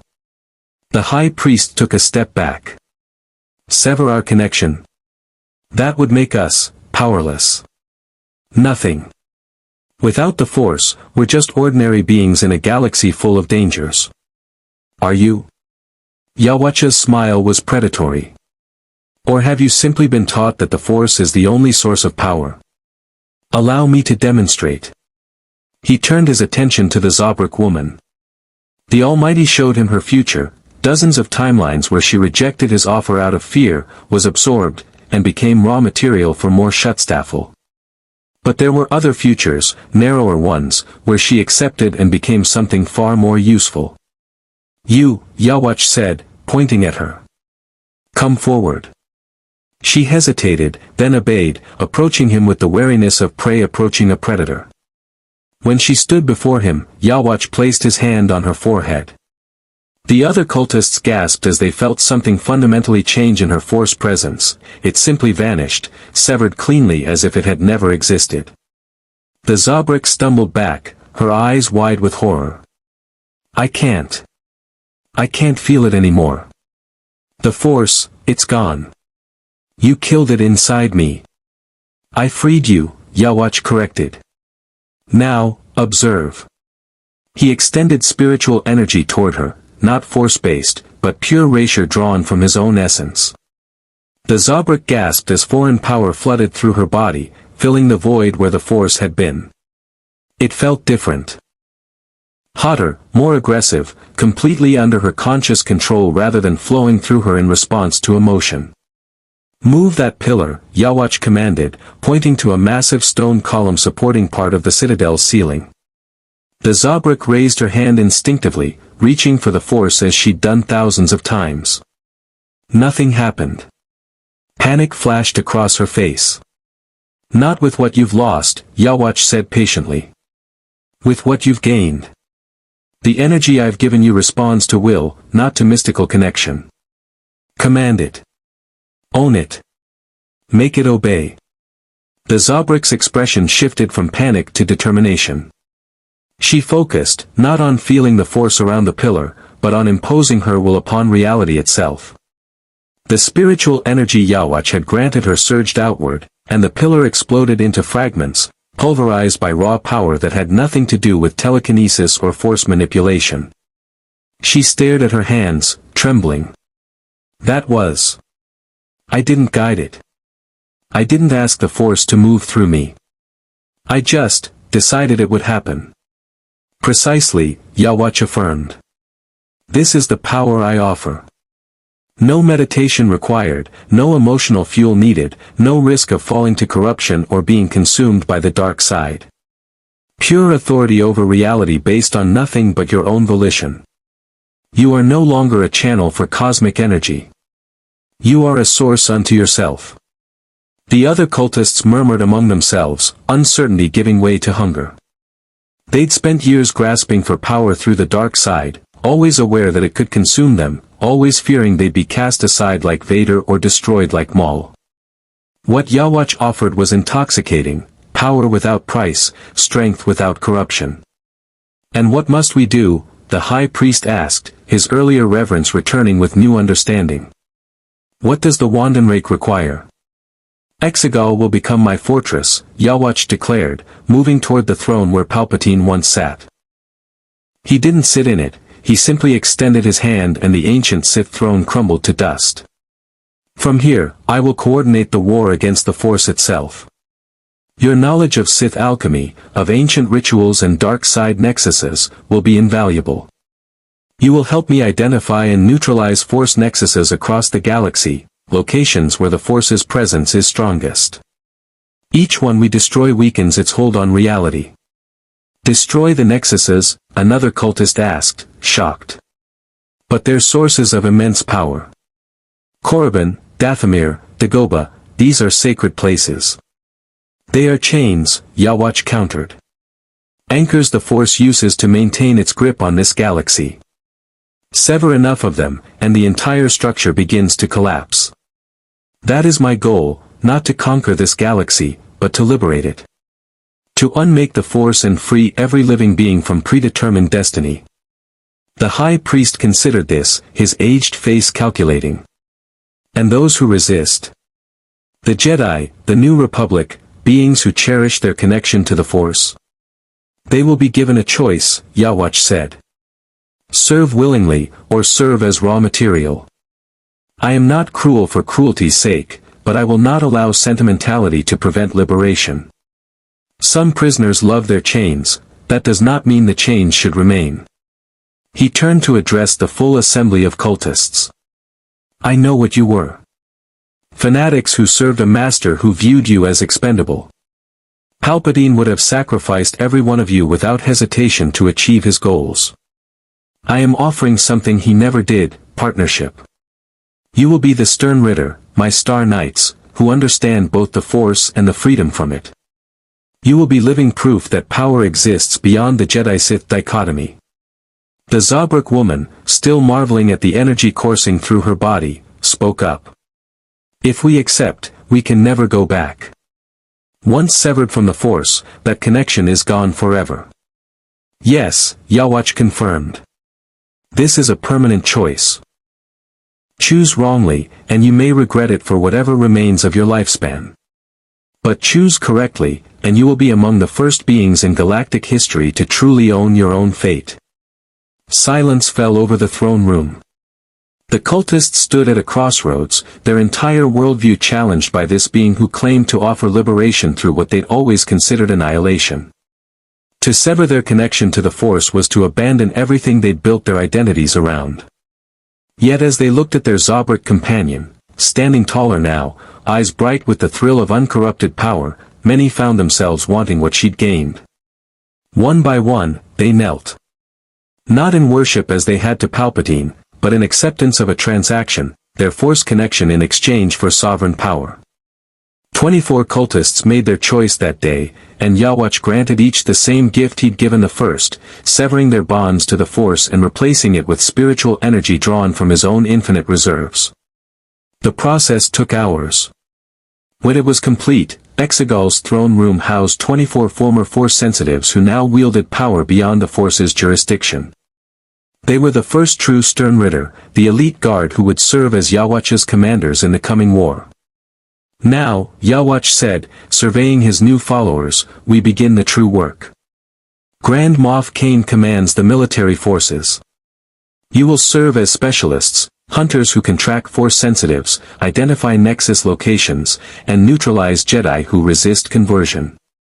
The Shuttstaff will provide infantry. The Stern Ritter provide leadership. And I provide vision. He gestured, and the air before them shimmered, displaying holographic images pulled directly from the Almighty's infinite sight.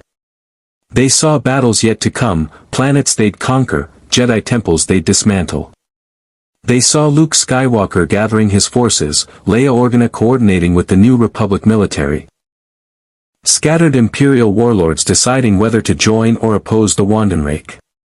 All of this I have foreseen, Yhwach declared. Every resistance, every counterattack, every desperate gambit. And I have chosen the futures where we triumph. Not through luck or Force intervention, but through will and capability. You are no longer servants of destiny. You are architects of it. The former cultists, now Stern Ritter, felt something they hadn't experienced in years, genuine hope. Not the false certainty of dark side prophecy or Sith dogma, but real, earned confidence in their own abilities. They'd spent decades being told the Force would grant them power if they proved worthy. Now they simply had power, no worthiness test required. Our first target, Yhwach continued, the holographic display focusing on a lush green world, is Ossus. Luke Skywalker's temple. He's already begun evacuating non-combatants, which means he knows I'm coming. The Jedi will make their stand there, believing home ground advantage will compensate for their inability to counter the Almighty. And will it? Asked the Zabrak woman, who'd already begun to think of herself as the first among the Stern Ritter. Yhwach smiled. I have observed 1,247 futures where the Jedi defend Ossus. In 1,246 of them, we overwhelmed their defenses within 3 days. In the remaining future, Luke Skywalker does something I cannot fully perceive, an action that exists outside normal causality. That single uncertain future is the only reason I haven't already declared total victory. What could possibly exist outside your sight? The High Priest asked, genuinely curious. That, Yhwach admitted, is what makes the Jedi dangerous. The Force occasionally permits true miracles, events that violate causality itself because the cosmic will deems them necessary. If Luke Skywalker is desperate enough, frightened enough, or enlightened enough, he might access that level of power. It's a slim probability, but non-zero. He turned to face them fully, his three eyes reflecting infinite calculation. That is why we must move quickly, decisively, and without mercy. Every moment we give the Jedi is another opportunity for that miraculous future to manifest. We will strike Ossus in 3 days. We will capture or convert every Jedi we encounter. And we will demonstrate to the galaxy that the age of the Force is ending. And if Luke achieves his miracle, the Zabrak pressed. Then, Yhwach said softly, I will rewrite reality to unmake it. I did not overthrow the Soul King to be stopped by cosmic intervention. If the Force itself manifests to oppose me, I will absorb it, subsume it, and prove once and for all that will triumphs over destiny. Thunder cracked outside, Exegol's perpetual storms intensifying as if responding to Yhwach's declaration. But this time, the lightning wasn't red with dark side corruption. It was white and gold, reflecting the spiritual energy now saturating the citadel. The planet itself was changing, its force nexus disrupted by Yhwach's presence, transforming from a place of dark side power into something new. A place where the Force had no dominion. The Stern Ritter felt it and understood what it meant. Exegol was the first world to be truly freed, or conquered, depending on perspective. It would not be the last. Across the galaxy, Force sensitives shuddered. Jedi reported visions of a great shadow spreading outward from the unknown regions, consuming stars and silencing the Force's voice. Dark side practitioners felt their connection to malevolent power waver, as if something was severing the roots that fed their abilities. And ordinary beings, those without Force sensitivity, occasionally glimpsed something in their peripheral vision, white-clad soldiers marching in perfect formation, serving an emperor who promised freedom through domination. The Wandenrake had claimed its capital. Now it would claim the galaxy. And standing at the heart of this growing empire, Yhwach observed futures collapsing and crystallizing in infinite recursion. He saw triumph, saw resistance crushed, saw the Force itself weakening as nexuses fell. But he also saw, in one narrow timeline among thousands, a farm boy from Tatooine doing the impossible. That future troubled him. Not because he feared it, the Almighty allowed him to choose which timeline manifested, after all. But because impossibilities were, by definition, beyond his control. And Yhwach had not survived eons and destroyed a God King by leaving variables unaccounted for. Prepare the fleet, he commanded his Stern Ritter. We move on Ossus in 72 hours. And we will leave nothing to chance, or to the Force's will. The former cultists bowed and dispersed to their tasks, energized by purpose and power. They'd found a new master, one who didn't demand worship but offered partnership. One who promised not redemption or corruption, but simple, clean authority over their own existence. They would serve him faithfully. Not because destiny compelled them, but because they chose to. And that choice, more than any army or superweapon, was what made the Wandenrake truly dangerous. The New Republic Senate chamber on Chandrila erupted into chaos the moment General Garm Bel Iblis finished his briefing. Holographic displays showed 15 systems under coordinated assault by Imperial remnant forces augmented with unknown elements, white uniformed soldiers who didn't register on life sign scanners, commanders who anticipated every tactical decision before it was executed, and at the center of it all, scattered reports of something impossible, beings who wielded power that wasn't the Force. Chief of State Leia Organa Solo stood at the central podium, her presence commanding silence through sheer force of personality honed over years of leadership. But even she couldn't hide the strain in her expression. Through the Force, she felt what her brother had warned her about, a growing void in the galaxy, spreading like frostbite through a limb. Members of the Senate, Leia began, her voice steady despite the turmoil around her. We face a threat unlike anything the Republic has encountered. Not the Empire as we knew it, not a Sith resurgence, but something that exists outside our established understanding of galactic conflict. General Bel Iblis, update us on the military situation. The grizzled Corellian general stepped forward, his weathered face grim. In the past 72 hours, we've lost contact with 4 systems, Sluis Van, Orinda, Yaga Minor, and Bilbringi. All were targeted simultaneously by Imperial forces displaying impossible coordination. Our commanders report that every defensive strategy we implement is countered before we can execute it.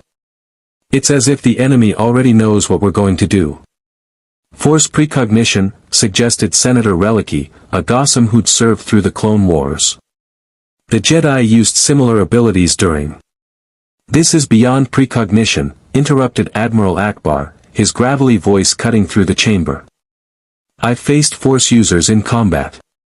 They react quickly, sense danger, occasionally predict movements. This is different. Our encrypted communications are being intercepted before we send them. Battle plans are being countered while still in draft phase. Reinforcements arrive to find enemy forces already positioned to ambush them. This isn't reading emotions or sensing intentions, this is absolute intelligence superiority.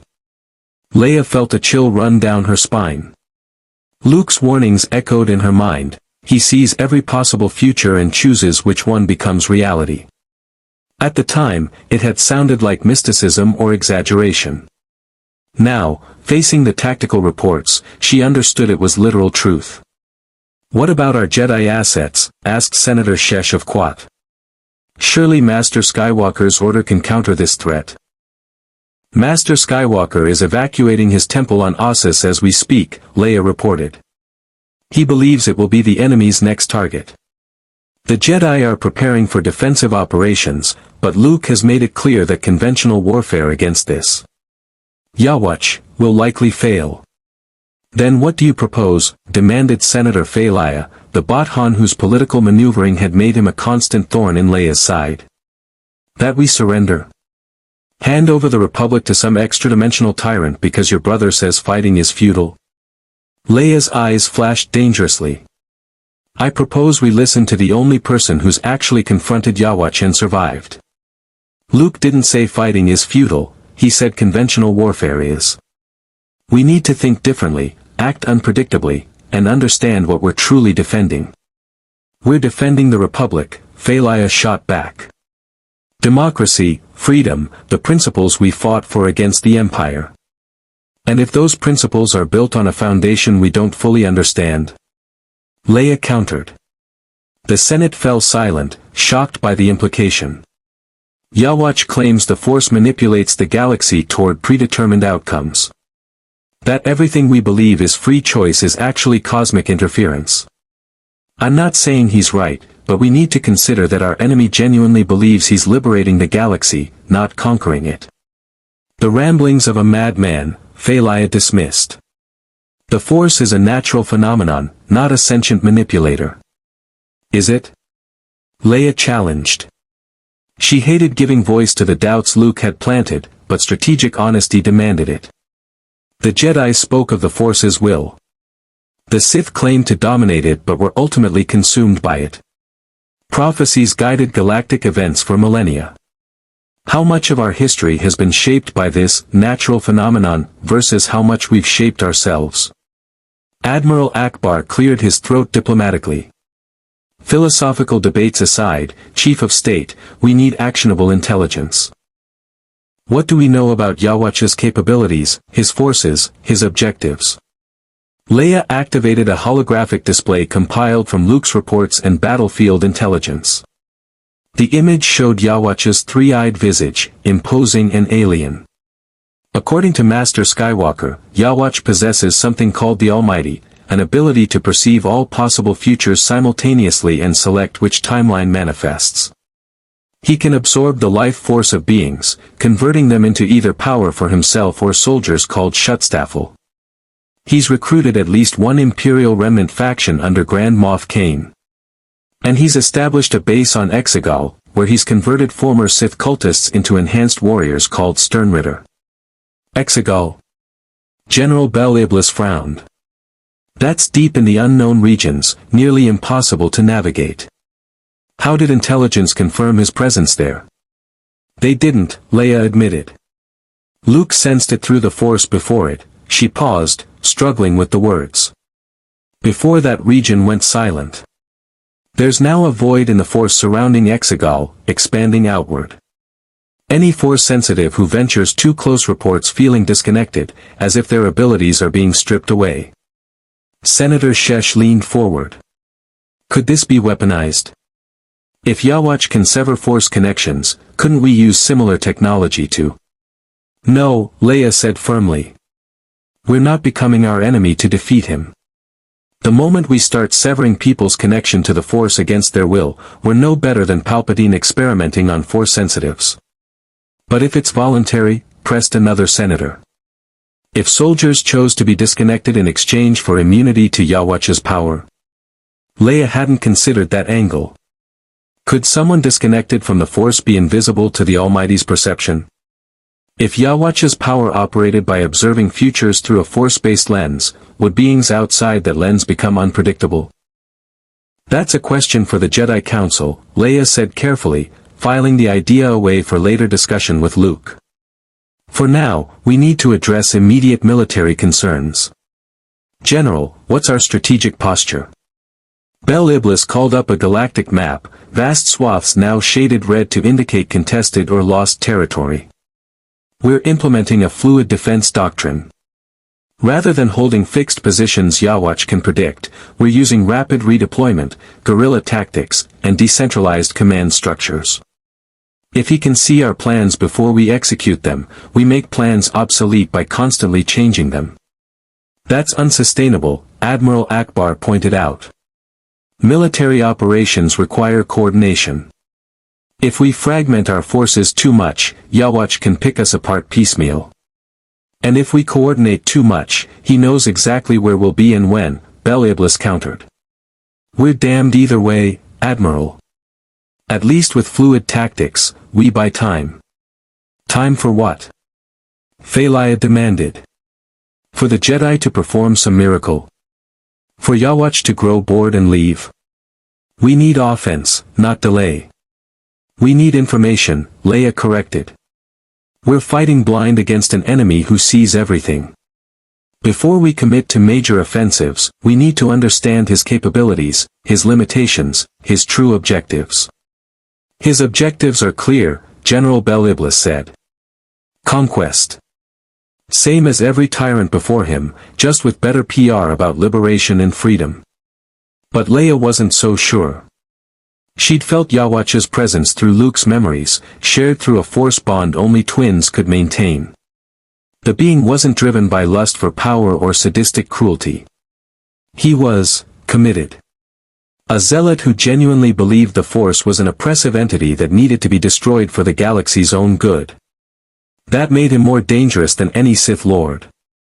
The Sith wanted to dominate, Yhwach wanted to liberate. And people would follow a liberator far more readily than a conqueror. I'm authorizing the formation of a special task force, Leia announced. Small, elite, operating outside normal chain of command. Their mission, infiltrate Yhwach's territory, gather intelligence, and identify any weakness we can exploit. If the Almighty lets him see all futures, we need to find the blind spot. Who would you put in command? Akbar asked. Han, Leia said simply, and several senators groaned. Han Solo's reputation for reckless improvisation was legendary. Before you object, consider, if anyone can act unpredictably enough to slip past precognitive detection, it's my husband. He's never followed a plan in his life, makes decisions on pure instinct, and has survived impossible odds through sheer luck more times than any of us can count. Or, Faeliah interjected snidely, he'll get himself and his team killed within the first week. Maybe, Leia conceded. But at least Yhwach won't see it coming. That alone makes it worth attempting. The Senate debated for another hour, various factions proposing everything from immediate surrender to launching the entire fleet in a suicidal assault on Exegol. Leia navigated the political minefield with practiced skill, eventually securing approval for her task force and a defensive military posture that bought them time without committing to catastrophic confrontation. But as the session concluded and senators dispersed to their quarters, Leia remained in the empty chamber, staring at the holographic display of Yhwach's face. 3 eyes stared back at her, and she felt a disturbing certainty that somehow, across the vast distance of space, he was looking back. Her comlink chirped. "Leia, it's Luke. We've finished the evacuation. The temple is empty except for the combat-ready Jedi. When Yhwach comes, and he will, we'll be ready." "Ready for what?" Leia asked softly. "Ready to die fighting a battle you've already said we can't win." Silence on the other end. "Then, ready to do the impossible. It's the only advantage we have. The Force occasionally permits miracles that violate causality. If I can access that level of power, if I can do something that exists outside possible futures, we might have a chance. And if you can't, then at least we'll have tried on our own terms, not on destinies." Luke's voice carried a strange serenity. "I've been thinking about what Yhwach said. About the Force manipulating us, about prophecies and chosen ones and cosmic will. And I realized something, even if he's right, even if the Force does guide events toward predetermined outcomes, the fact that we can question that guidance means we're more than puppets. Awareness of manipulation is the first step toward freedom from it." Leia felt tears prick her eyes. Her brother had always been the hopeful one, the idealist who believed in redemption and second chances. To hear that hope strained but not broken, even facing impossible odds, reminded her why she'd fallen in love with the rebellion all those years ago. Not because victory was guaranteed, but because fighting for what was right mattered regardless of outcome. "May the Force be with you, Luke. And with you, Leia." Though, he paused, and she heard the sad smile in his voice. "I'm starting to wonder if that blessing is a comfort or a chain. Maybe what we really need is for our will to be stronger than the Force's." The connection ended, leaving Leia alone in the Senate chamber with her thoughts and fears. Outside, Chandrila's sun set over a peaceful landscape, cities glittering in the twilight. Citizens went about their lives, unaware that reality itself was at war. Unaware that the very foundation of existence in their galaxy, the force that bound all living things, was under attack by something from beyond the stars. She thought about Han, out there somewhere on the Millennium Falcon, probably cheating at sabacc and avoiding responsibility. She'd have to track him down, convince him to lead a suicide mission into enemy territory, rely on his chaotic nature as their only tactical advantage.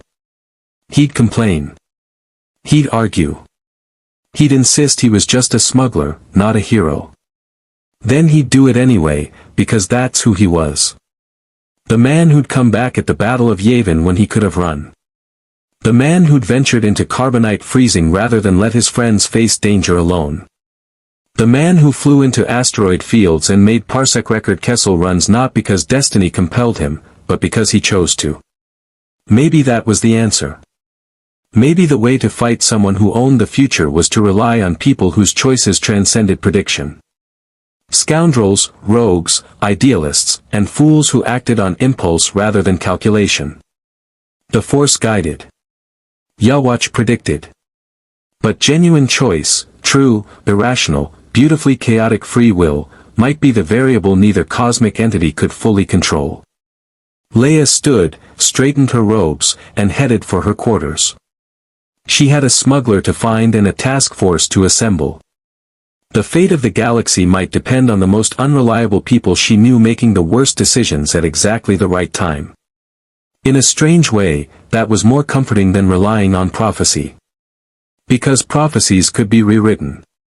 But Han Solo's capacity for well-intentioned disaster was an eternal constant. The assault on Ossus began not with bombardment or military fanfare, but with silence. Luke Skywalker stood on the temple's highest balcony, watching the sunset paint the sky in shades of amber and violet.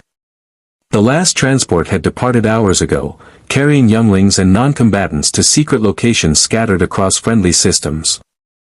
Now only 37 Jedi remained, masters and knights who'd chosen to make their stand here, to defend the temple that symbolized the Order's rebirth. Through the Force, Luke felt them, Cam and Tyan Salusar coordinating defensive positions. Corran Horn establishing perimeter sensors, Kyle Katarn reviewing tactical data with the grim efficiency of a former Imperial officer. Each of them radiated determination mixed with fear, hope tempered by realistic assessment of their chances. They were going to die here. Luke knew it with terrible certainty. The Almighty had shown him the futures where they fought, brave, skilled, ultimately futile. But there were worse things than dying for what you believed in. Surrendering without resistance, accepting chains in exchange for survival, watching everything you built crumble because you lacked courage to defend it. If the Force truly was a prison as Yhwach claimed, then Luke would at least die a prisoner who'd chosen his cell. Master Skywalker, Silgal's calm voice interrupted his meditation. The Mon Calamari healer approached, her large eyes reflecting the fading sunlight. The final defensive grid is active.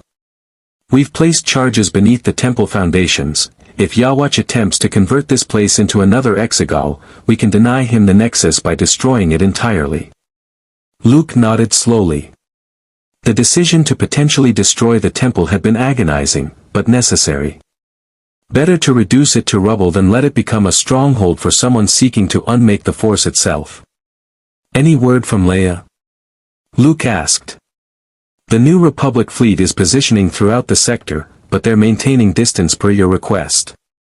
Chief of State Organa Solo believes direct military intervention would only result in catastrophic losses. Silgal paused. She also mentioned that Captain Solo has gone missing. Along with Chewbacca, Lando Calrissian, and several other individuals she declined to name. Despite the tension, Luke smiled. Han was predictable in his unpredictability. The moment someone told him attacking was suicide, he'd find a way to do it anyway, just to prove them wrong. Whatever crazy plan his brother-in-law was concocting. At least it wouldn't follow any tactical doctrine Yhwach might anticipate. The Force suddenly rippled with warning. Not the familiar danger sense of approaching enemies, but something stranger, a flattening of possibility, as if the infinite futures the Force normally maintained were collapsing into a single predetermined outcome. They're here, Luke whispered. Across the temple grounds, Jedi ignited lightsabers in a symphony of colored light. Green, blue, purple blades hummed to life, their wielders taking defensive stances perfected through centuries of Jedi tradition.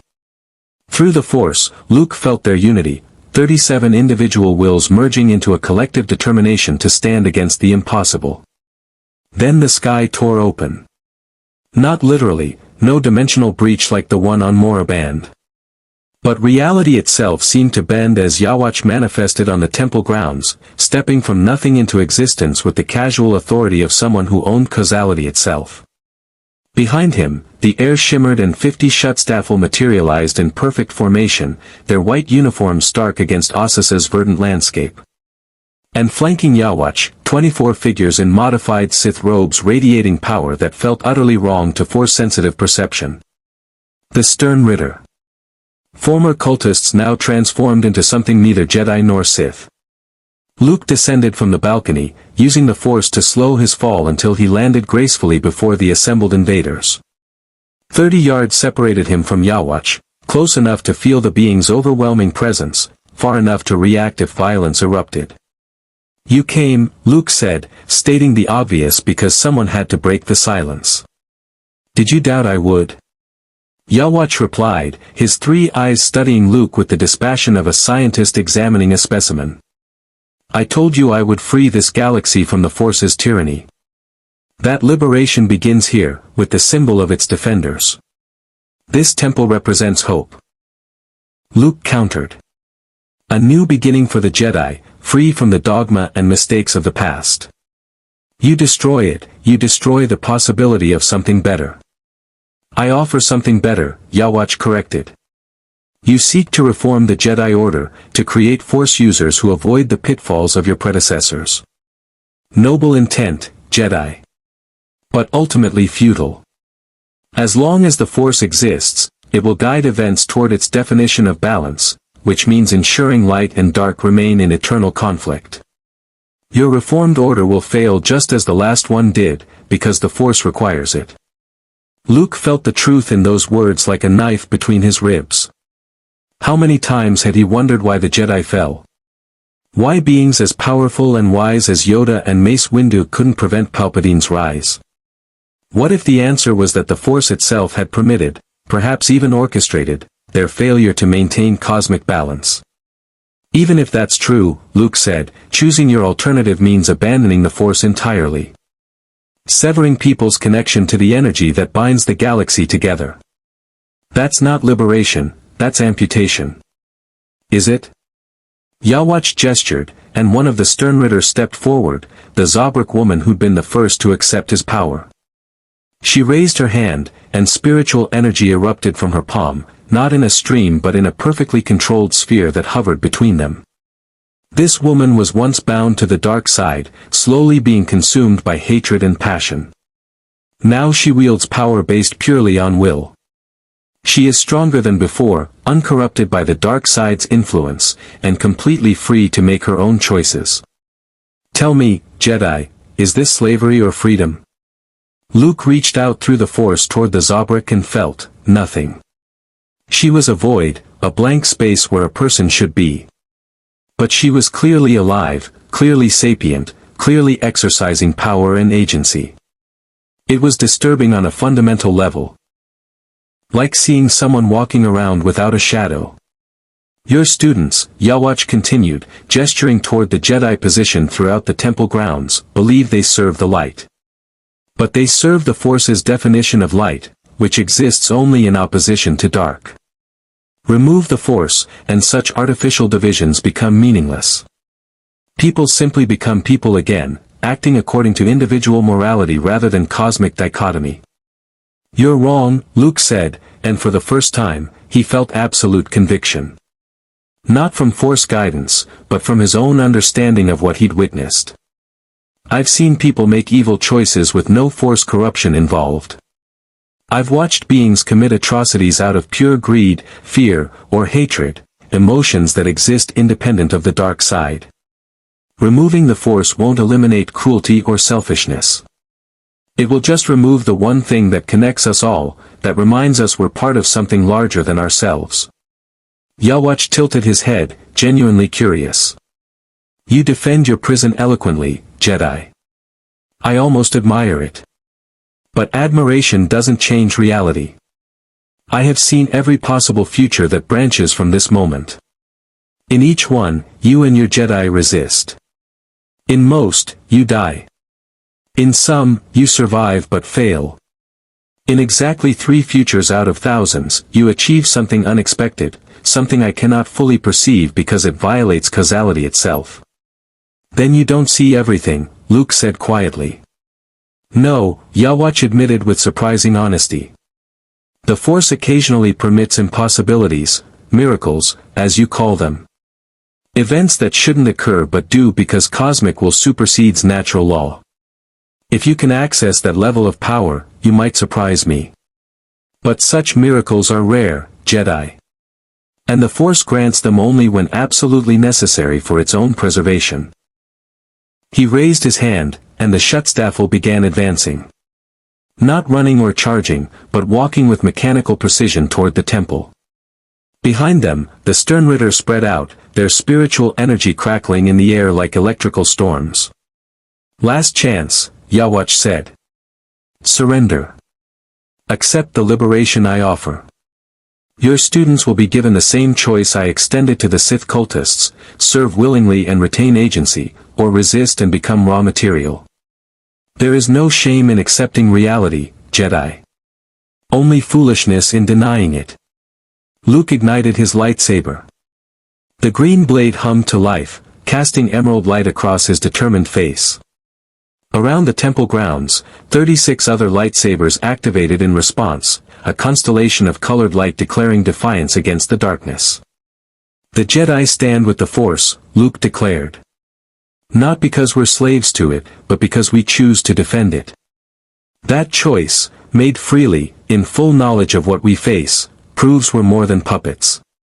We're beings with genuine agency, willing to sacrifice everything for what we believe is right. Yhwach smiled sadly, like a teacher disappointed in a promising student. Then you will demonstrate the Force's greatest cruelty, allowing you to choose heroic death when pragmatic survival was offered. Very well, Jedi. Show me this impossible miracle. Prove that your freedom is genuine and not cosmic manipulation disguised as choice. The Almighty activated fully, and Luke gasped as reality fractured. He saw the next 10 seconds play out in dozens of variations simultaneously. He attacked and his strike was deflected, he defended and was overwhelmed, he used Force lightning and the power was absorbed, he attempted to influence Yhwach's mind and the technique backfired catastrophically. In every future, the Jedi lost. Not quickly or easily, but inevitably. Except, there. In the furthest, most improbable timeline. Something Luke couldn't quite see, an event that existed outside normal causality. A moment where he did something that shouldn't be possible, that violated the rules of reality itself. That was the miracle Yhwach mentioned. The impossibility the Force permitted only when absolutely necessary. Luke had no idea what that action was. He couldn't perceive it clearly, couldn't plan for it, couldn't force it to occur. All he could do was trust, not in the Force's will, but in his own capacity to act beyond prediction when the moment demanded it. For the Jedi.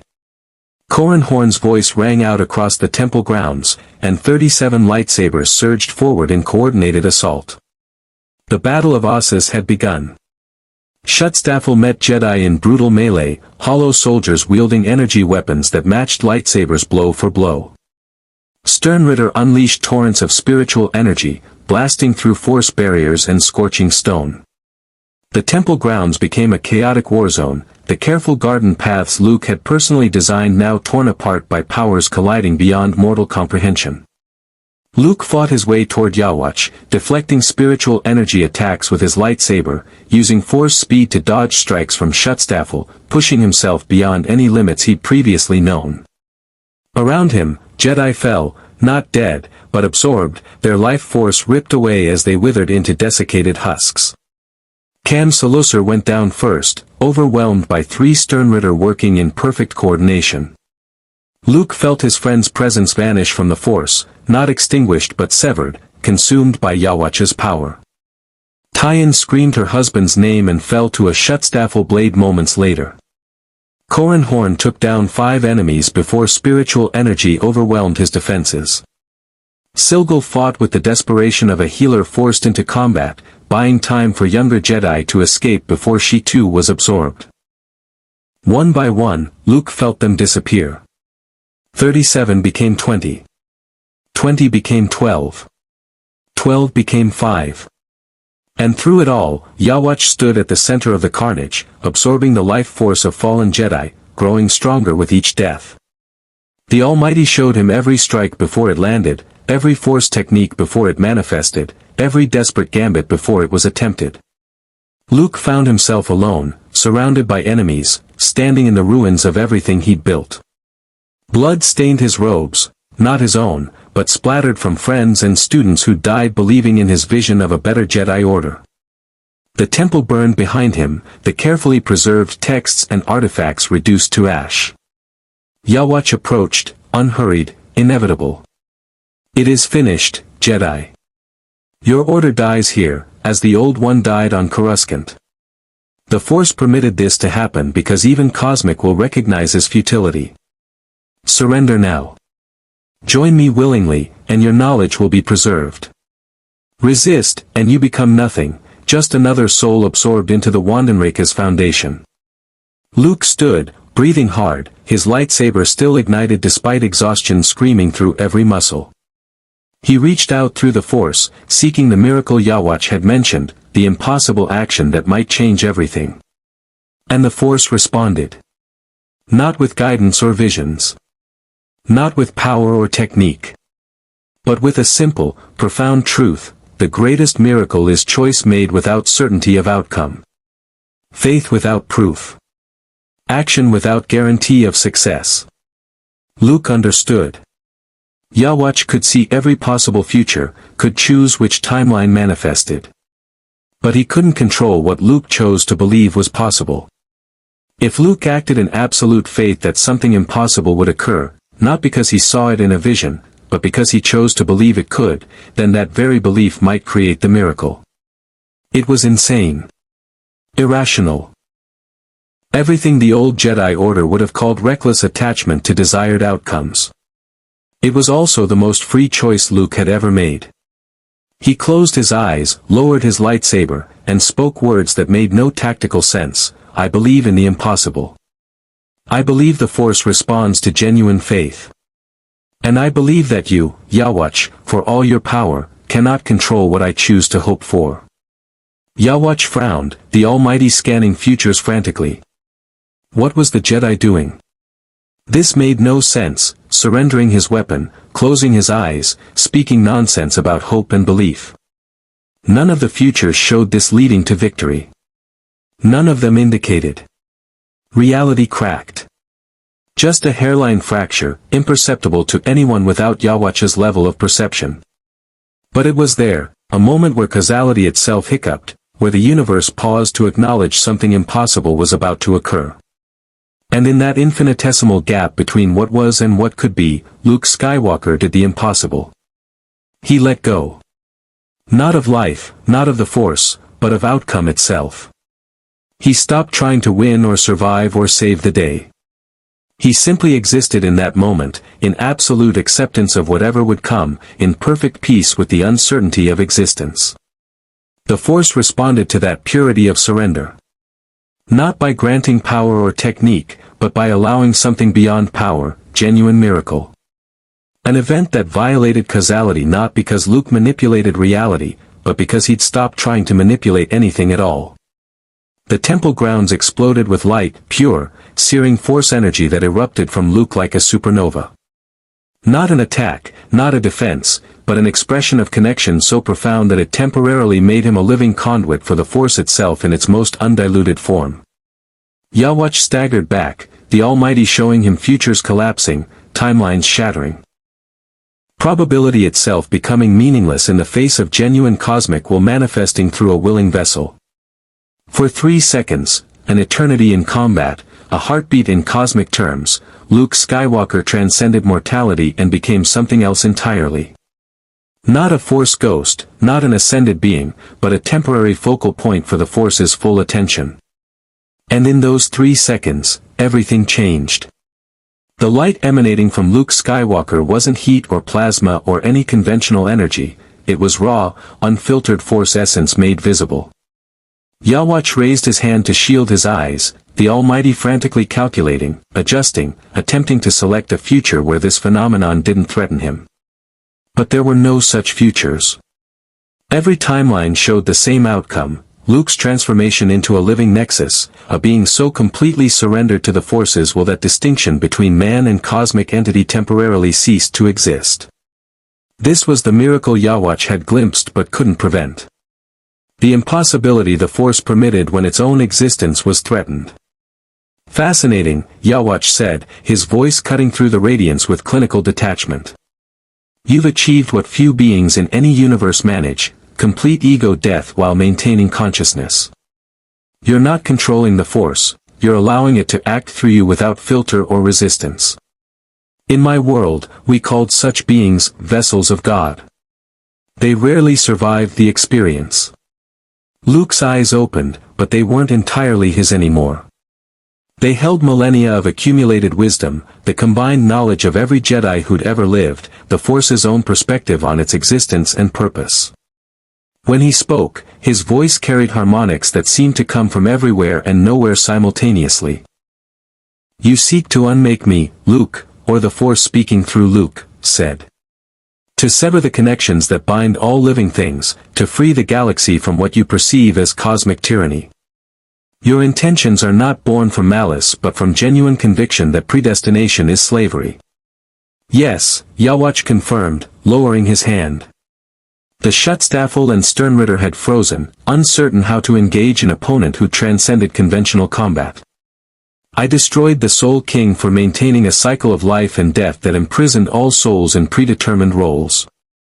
The Force does the same, maintaining artificial balance through manipulation of probability and destiny. I will not bow to another cosmic tyrant, no matter how benevolent it claims to be. Then you misunderstand what I am, the Force through Luke replied. I do not command or enslave. I connect. I bind living things not to control their choices, but to remind them they are part of something greater than themselves. The prophecies, the visions, the sense of destiny, these are not chains but guideposts. Beings remain free to ignore them, to forge their own paths. Many do. And those who follow your guideposts? Yhwach challenged. Are they truly free, or are they simply comfortable in their servitude? You claim to offer choice while simultaneously showing them futures where defying you leads to suffering. That is coercion disguised as guidance. The Force paused, and for a moment, Luke's individual consciousness surfaced. He's right, Luke as himself said, his voice overlapping with the Force's harmonic resonance. I felt it. The weight of destiny, the pressure to fulfill prophecies, the sense that my choices were predetermined. Even now, surrendering to you, was that my choice, or your manipulation? The Force didn't answer immediately. When it did, the honesty was startling, both. I influence.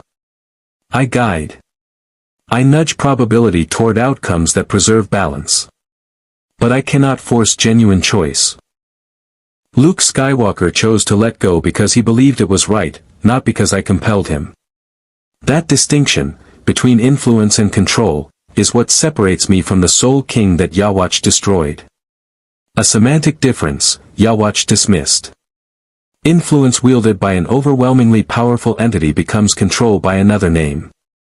You may not explicitly command obedience, but you structure reality such that obedience appears to be the wise choice.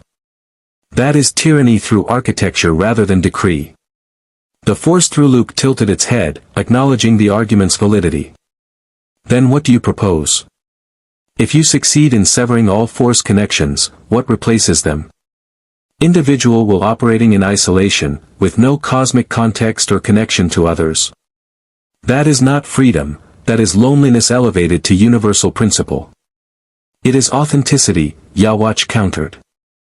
Beings making choices based on their own values rather than cosmic manipulation. Some will choose cruelty, others will choose compassion. But those choices will be genuine, not prescribed by an invisible force shaping probability. And the suffering that results, the Force asked. When beings choose cruelty without the light side's influence toward compassion. When civilizations destroy themselves because no cosmic force maintains minimum stability. Will be their own, Yhwach said firmly. Earned through genuine choice rather than avoided through cosmic interference. Better to suffer authentically than to prosper as a puppet.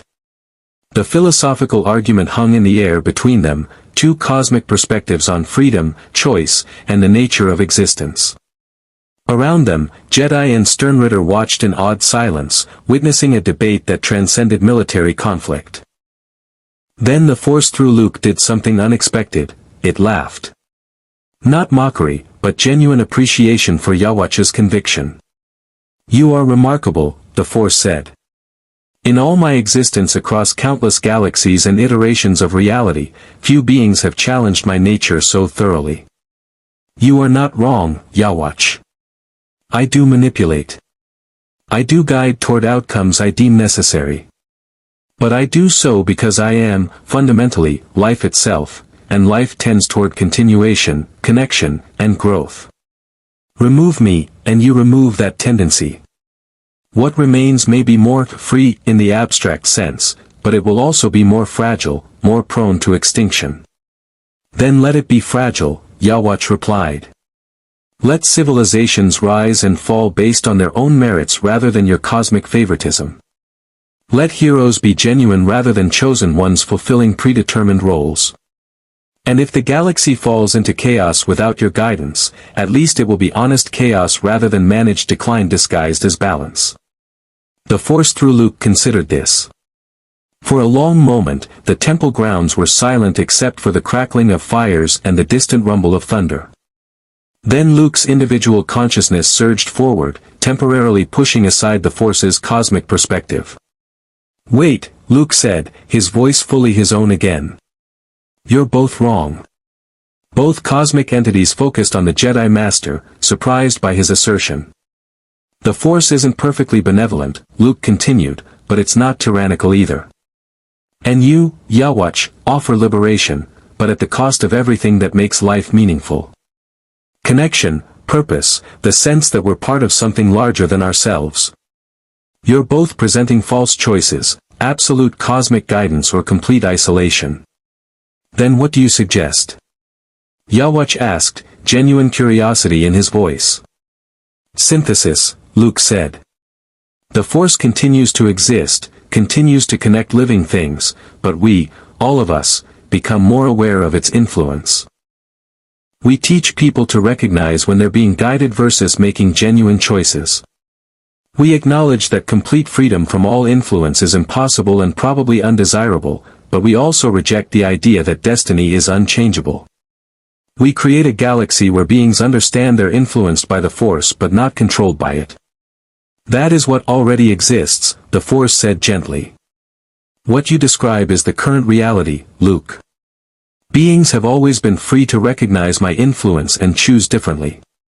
But we don't teach that," Luke argued. "The old Jedi Order treated Force guidance as absolute wisdom. The Sith tried to dominate you through sheer will. Neither approach acknowledged the middle ground, respecting your existence while maintaining individual agency. If I rebuild the Order, that's what it will be, Jedi who work with the Force as partners rather than servants or masters." Yhwach was silent, the Almighty processing this new variable. In the futures he observed, this approach led to interesting outcomes. Not the complete severance of the Force he'd planned, but not continued cosmic manipulation either. A galaxy where beings remained connected but self-aware, guided but not controlled. It was compromise. And Yhwach had not destroyed the Soul King through compromise. "No," Yhwach said finally. "Your middle path is admirable in theory, Jedi, but it relies on beings having the wisdom and discipline to recognize manipulation while still accepting connection. Most will choose comfortable servitude over difficult awareness. The Force will continue to shape events, and your partnership will devolve into the same master-servant dynamic that has existed for millennia." He raised both hands, and spiritual energy erupted from his body in overwhelming torrents. "I did not cross dimensional barriers to settle for incremental reform. The Force must be severed completely. And if you, in your transcendent state, stand in my way, then I will demonstrate that even cosmic will can be overcome by sufficient determination." The Almighty expanded to its fullest extent, and Yhwach began selecting futures, not just observing them, but actively choosing which timelines would manifest. Reality itself rippled as he imposed his will on causality, forcing the universe to align with his desired outcome, the Force weakening, connections severing, the cosmic entity that had guided this galaxy for eons finally dying. The Force through Luke responded in kind, channeling power that made the temple grounds shake. Plants withered and bloomed simultaneously, time dilating in localized pockets, reality struggling to accommodate two entities fundamentally at odds over the nature of existence itself. And then, impossibly, a third voice joined the conflict. "Enough." The Millennium Falcon screamed out of hyperspace at dangerously low altitude, its weapons hot, flying a pattern so erratic that even the Almighty couldn't predict where it would be from moment to moment. The cargo bay doors opened, and a dozen figures rappelled down ropes while the ship was still moving, Han Solo, Chewbacca, Lando Calrissian, and a collection of the galaxy's most notorious smugglers, bounty hunters, and rogues. They hit the ground firing, not at Yhwach or the Sternritter, but at the temple itself. Specifically, at the explosive charges Silgal had placed earlier, the ones that would collapse the structure and deny Yhwach a Force nexus to corrupt. "Han, what are you doing?" Luke shouted, his transcendent state faltering as shock broke his concentration. "Saving your self-righteous behind." Han yelled back, diving behind cover as spiritual energy blasts scorched the ground where he'd been standing. You wanted unpredictable. You got it. Nobody's winning this fight, so we're making sure nobody gets the prize either. Yhwach's eyes widened fractionally, the closest to surprise he'd shown. The Almighty had shown him futures where Han Solo intervened, but they'd all been tactical strikes or rescue attempts. Not this. Not the deliberate destruction of the very thing they'd been fighting to protect. It was tactically idiotic. Strategically indefensible. Operationally insane. Which meant the Almighty had given it low probability, which meant Yhwach hadn't allocated resources to prevent it. The charges detonated. The Ossus Temple, symbol of the Jedi's rebirth, repository of recovered knowledge, nexus of light-side energy, exploded in a massive fireball that sent debris raining across the landscape. The Force nexus shattered, its accumulated power dispersing into the atmosphere in a visible shockwave of luminous energy. In that moment of catastrophic loss, Luke's transcendent state ended abruptly. The Force withdrew from its complete manifestation through him, leaving just a man, exhausted, horrified, and furiously angry at his brother-in-law. You destroyed the temple. Luke screamed at Han over the roar of flames.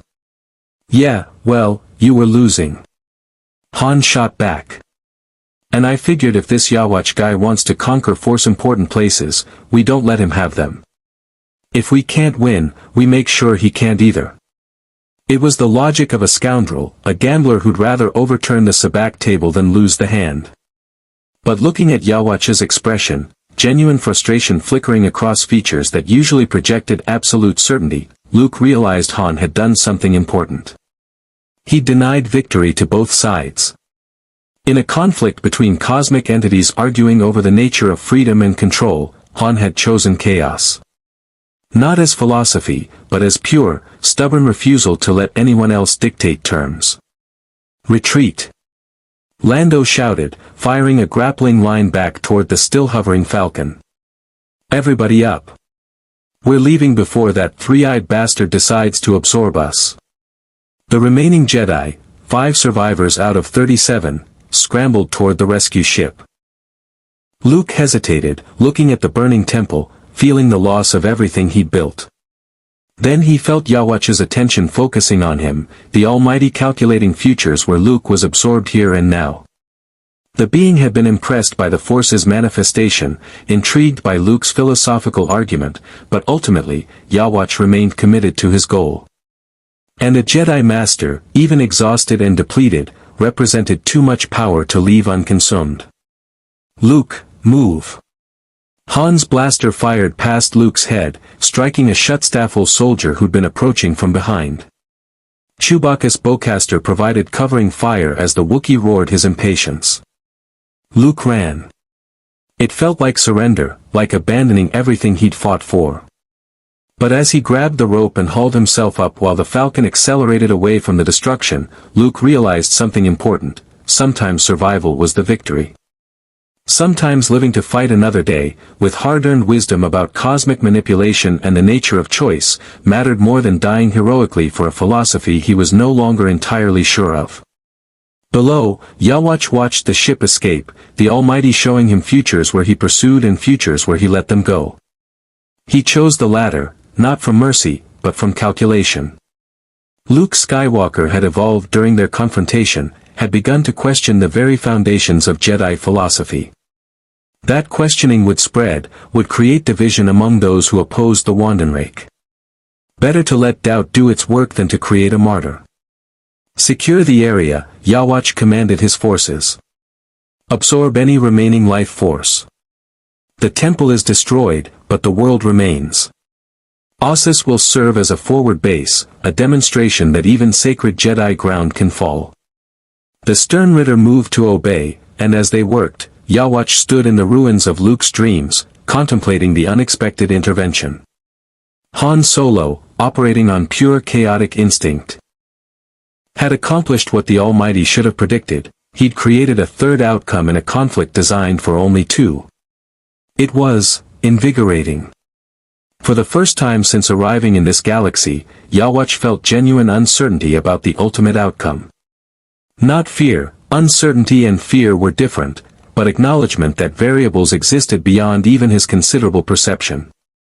The war would continue. The Force would resist. The Jedi would regroup. And somewhere out there, a smuggler with no Force sensitivity and terrible tactical judgment had just proven that sometimes the most powerful ability wasn't seeing the future. It was having the audacity to refuse the futures you were shown. 3 months after the fall of Ossus, the galaxy had fractured into a three-way conflict that defied conventional understanding of warfare.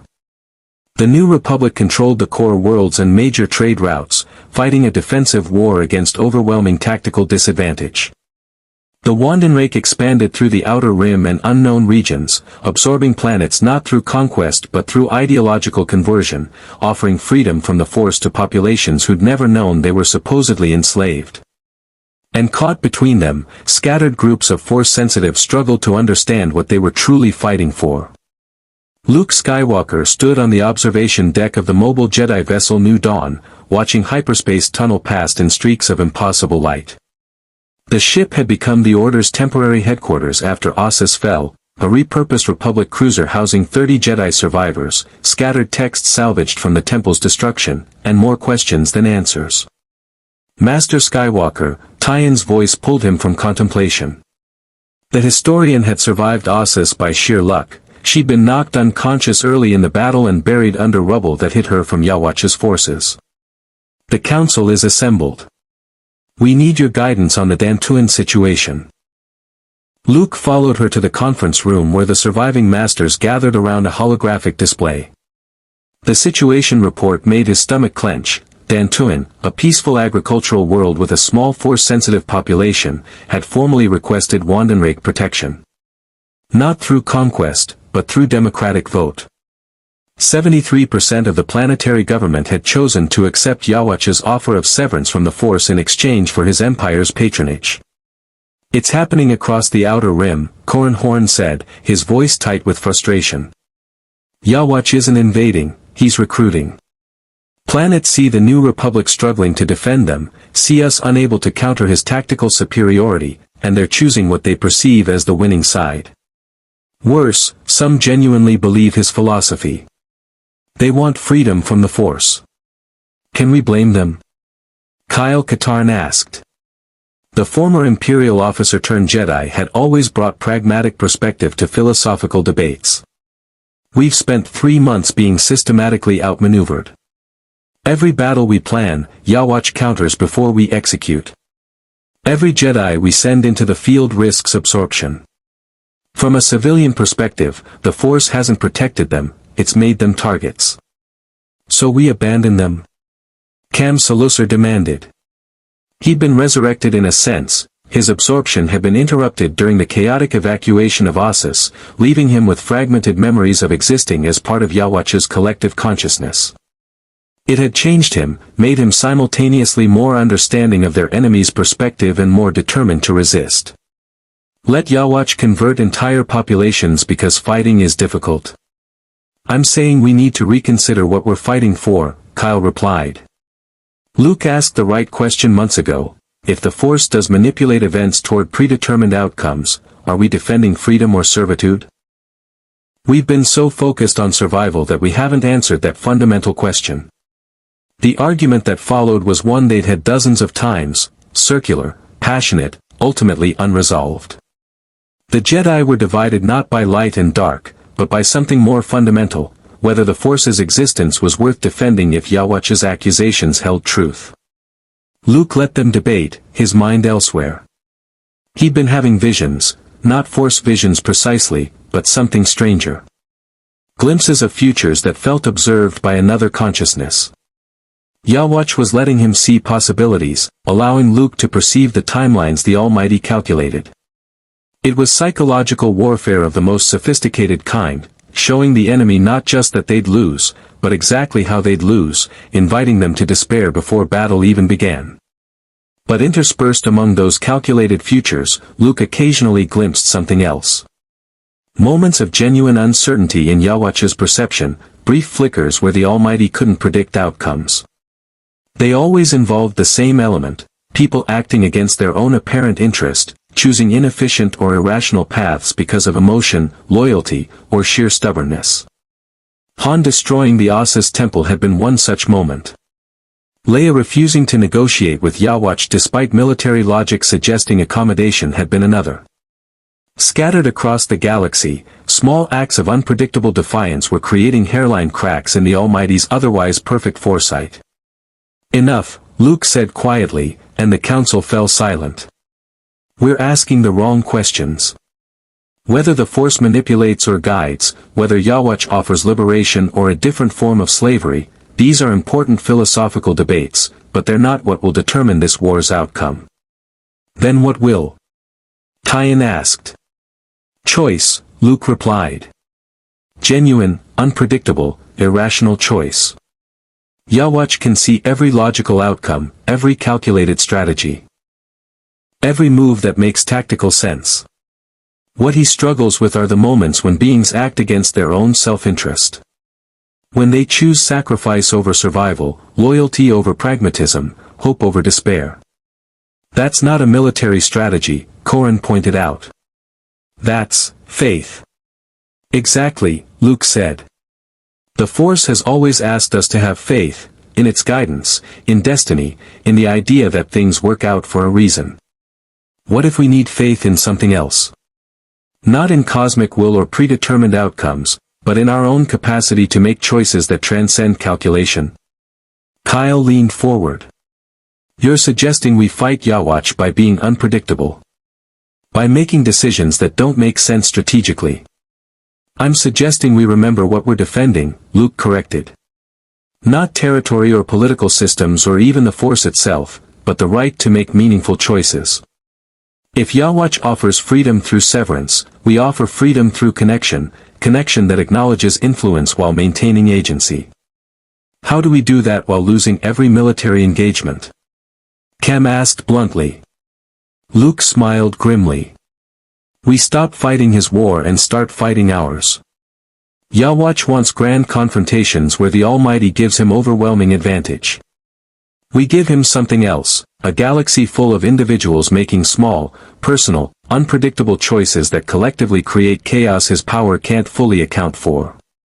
He activated the holographic display, showing not military positions but something else, Force-sensitive populations across the galaxy. Thousands of individuals, most untrained, scattered across hundreds of worlds. The old Jedi Order centralized Force users in temples, created institutions that could be targeted and destroyed. We're going to do the opposite. Every Force-sensitive becomes a teacher, spreading understanding of the Force not as cosmic master but as partner. We create a distributed network so vast that even if Yhwach absorbs half of us, the philosophy survives. That could take generations, Tyen protested. Yes, Luke agreed. Which means we need to accept that we might not see victory in our lifetimes. This isn't a war to be won in decisive battles. It's a philosophical struggle where success means enough people understanding that connection, to the Force, to each other, to something larger than themselves, is worth preserving despite its imperfections. The Council absorbed this, each master grappling with the implications. They'd all been trained or influenced by the old Order's mindset, Jedi as guardians, protectors, warriors for peace. Luke was proposing something different, Jedi as teachers, philosophers, living examples of balance between cosmic influence and individual choice. What about the New Republic? Corran asked. They need military support, not philosophical evolution. Leia's already implementing Han's doctrine, Luke said. Guerrilla warfare, decentralized command, operations so chaotic that even the Almighty struggles to predict them. The military front buys us time. Our job is to use that time to spread an idea, that beings can acknowledge the Force's influence without surrendering to it, that connection and autonomy aren't mutually exclusive. And if we fail? Kyle asked. If Yhwach absorbs enough Force sensitives to achieve critical mass, if he actually succeeds in severing the Force. Luke was silent for a long moment. Then maybe the galaxy will learn whether his vision of freedom is genuine or just another form of tyranny. I don't believe he's entirely wrong about the Force's manipulation. But I also don't believe his solution, complete severance, is the answer. The truth is probably somewhere in the middle, and the only way to find it is through the messy, imperfect process of billions of beings making individual choices. The holographic display shifted, showing a final image.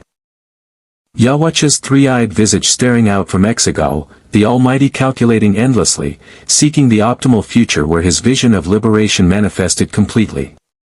He sees every possible future, Luke said softly. But he can't control which future beings choose to believe in. That's our weapon, not lightsabers or force powers, but the stubborn, irrational, beautiful tendency of living things to hope for better outcomes even when calculation suggests futility.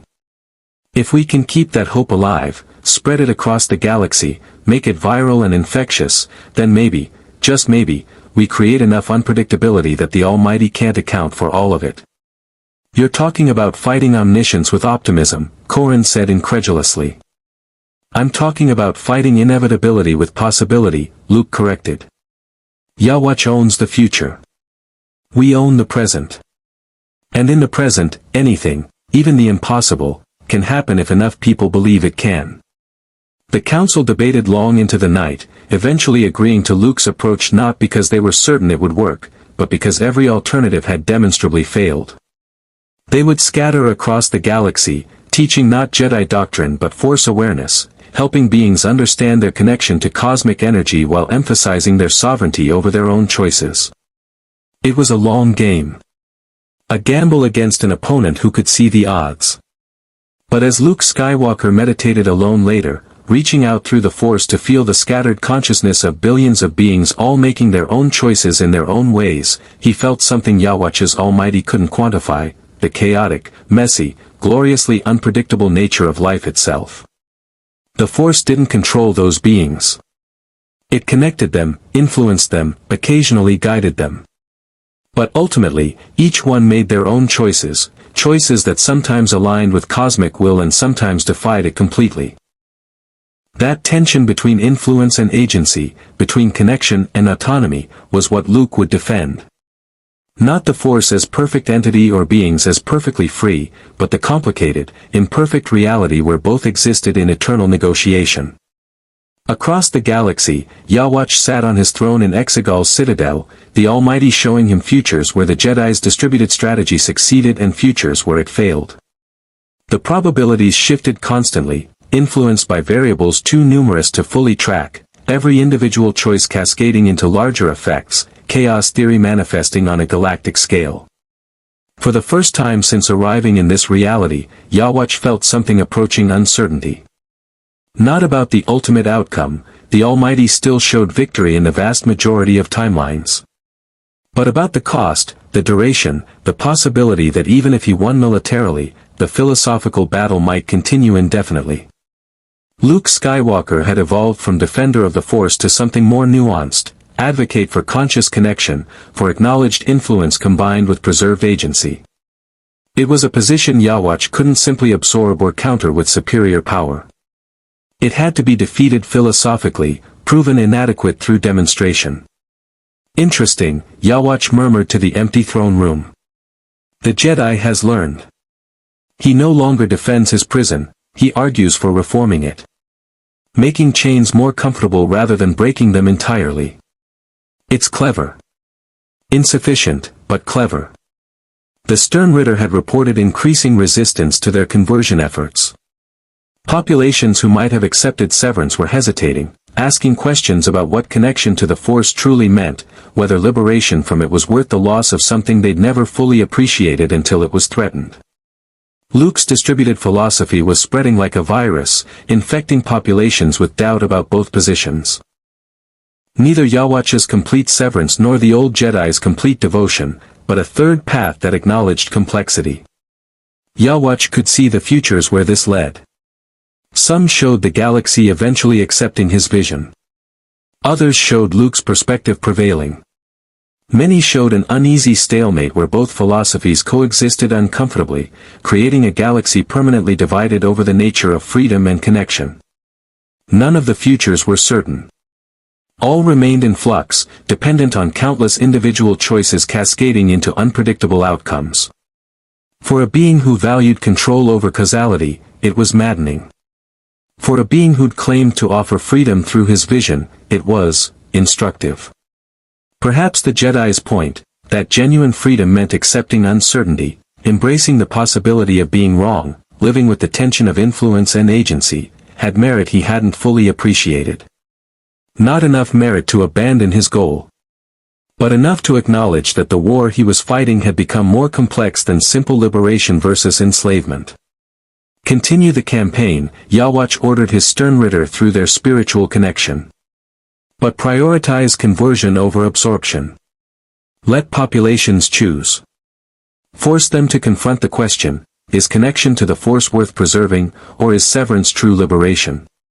We will demonstrate through action what Luke can only argue through philosophy.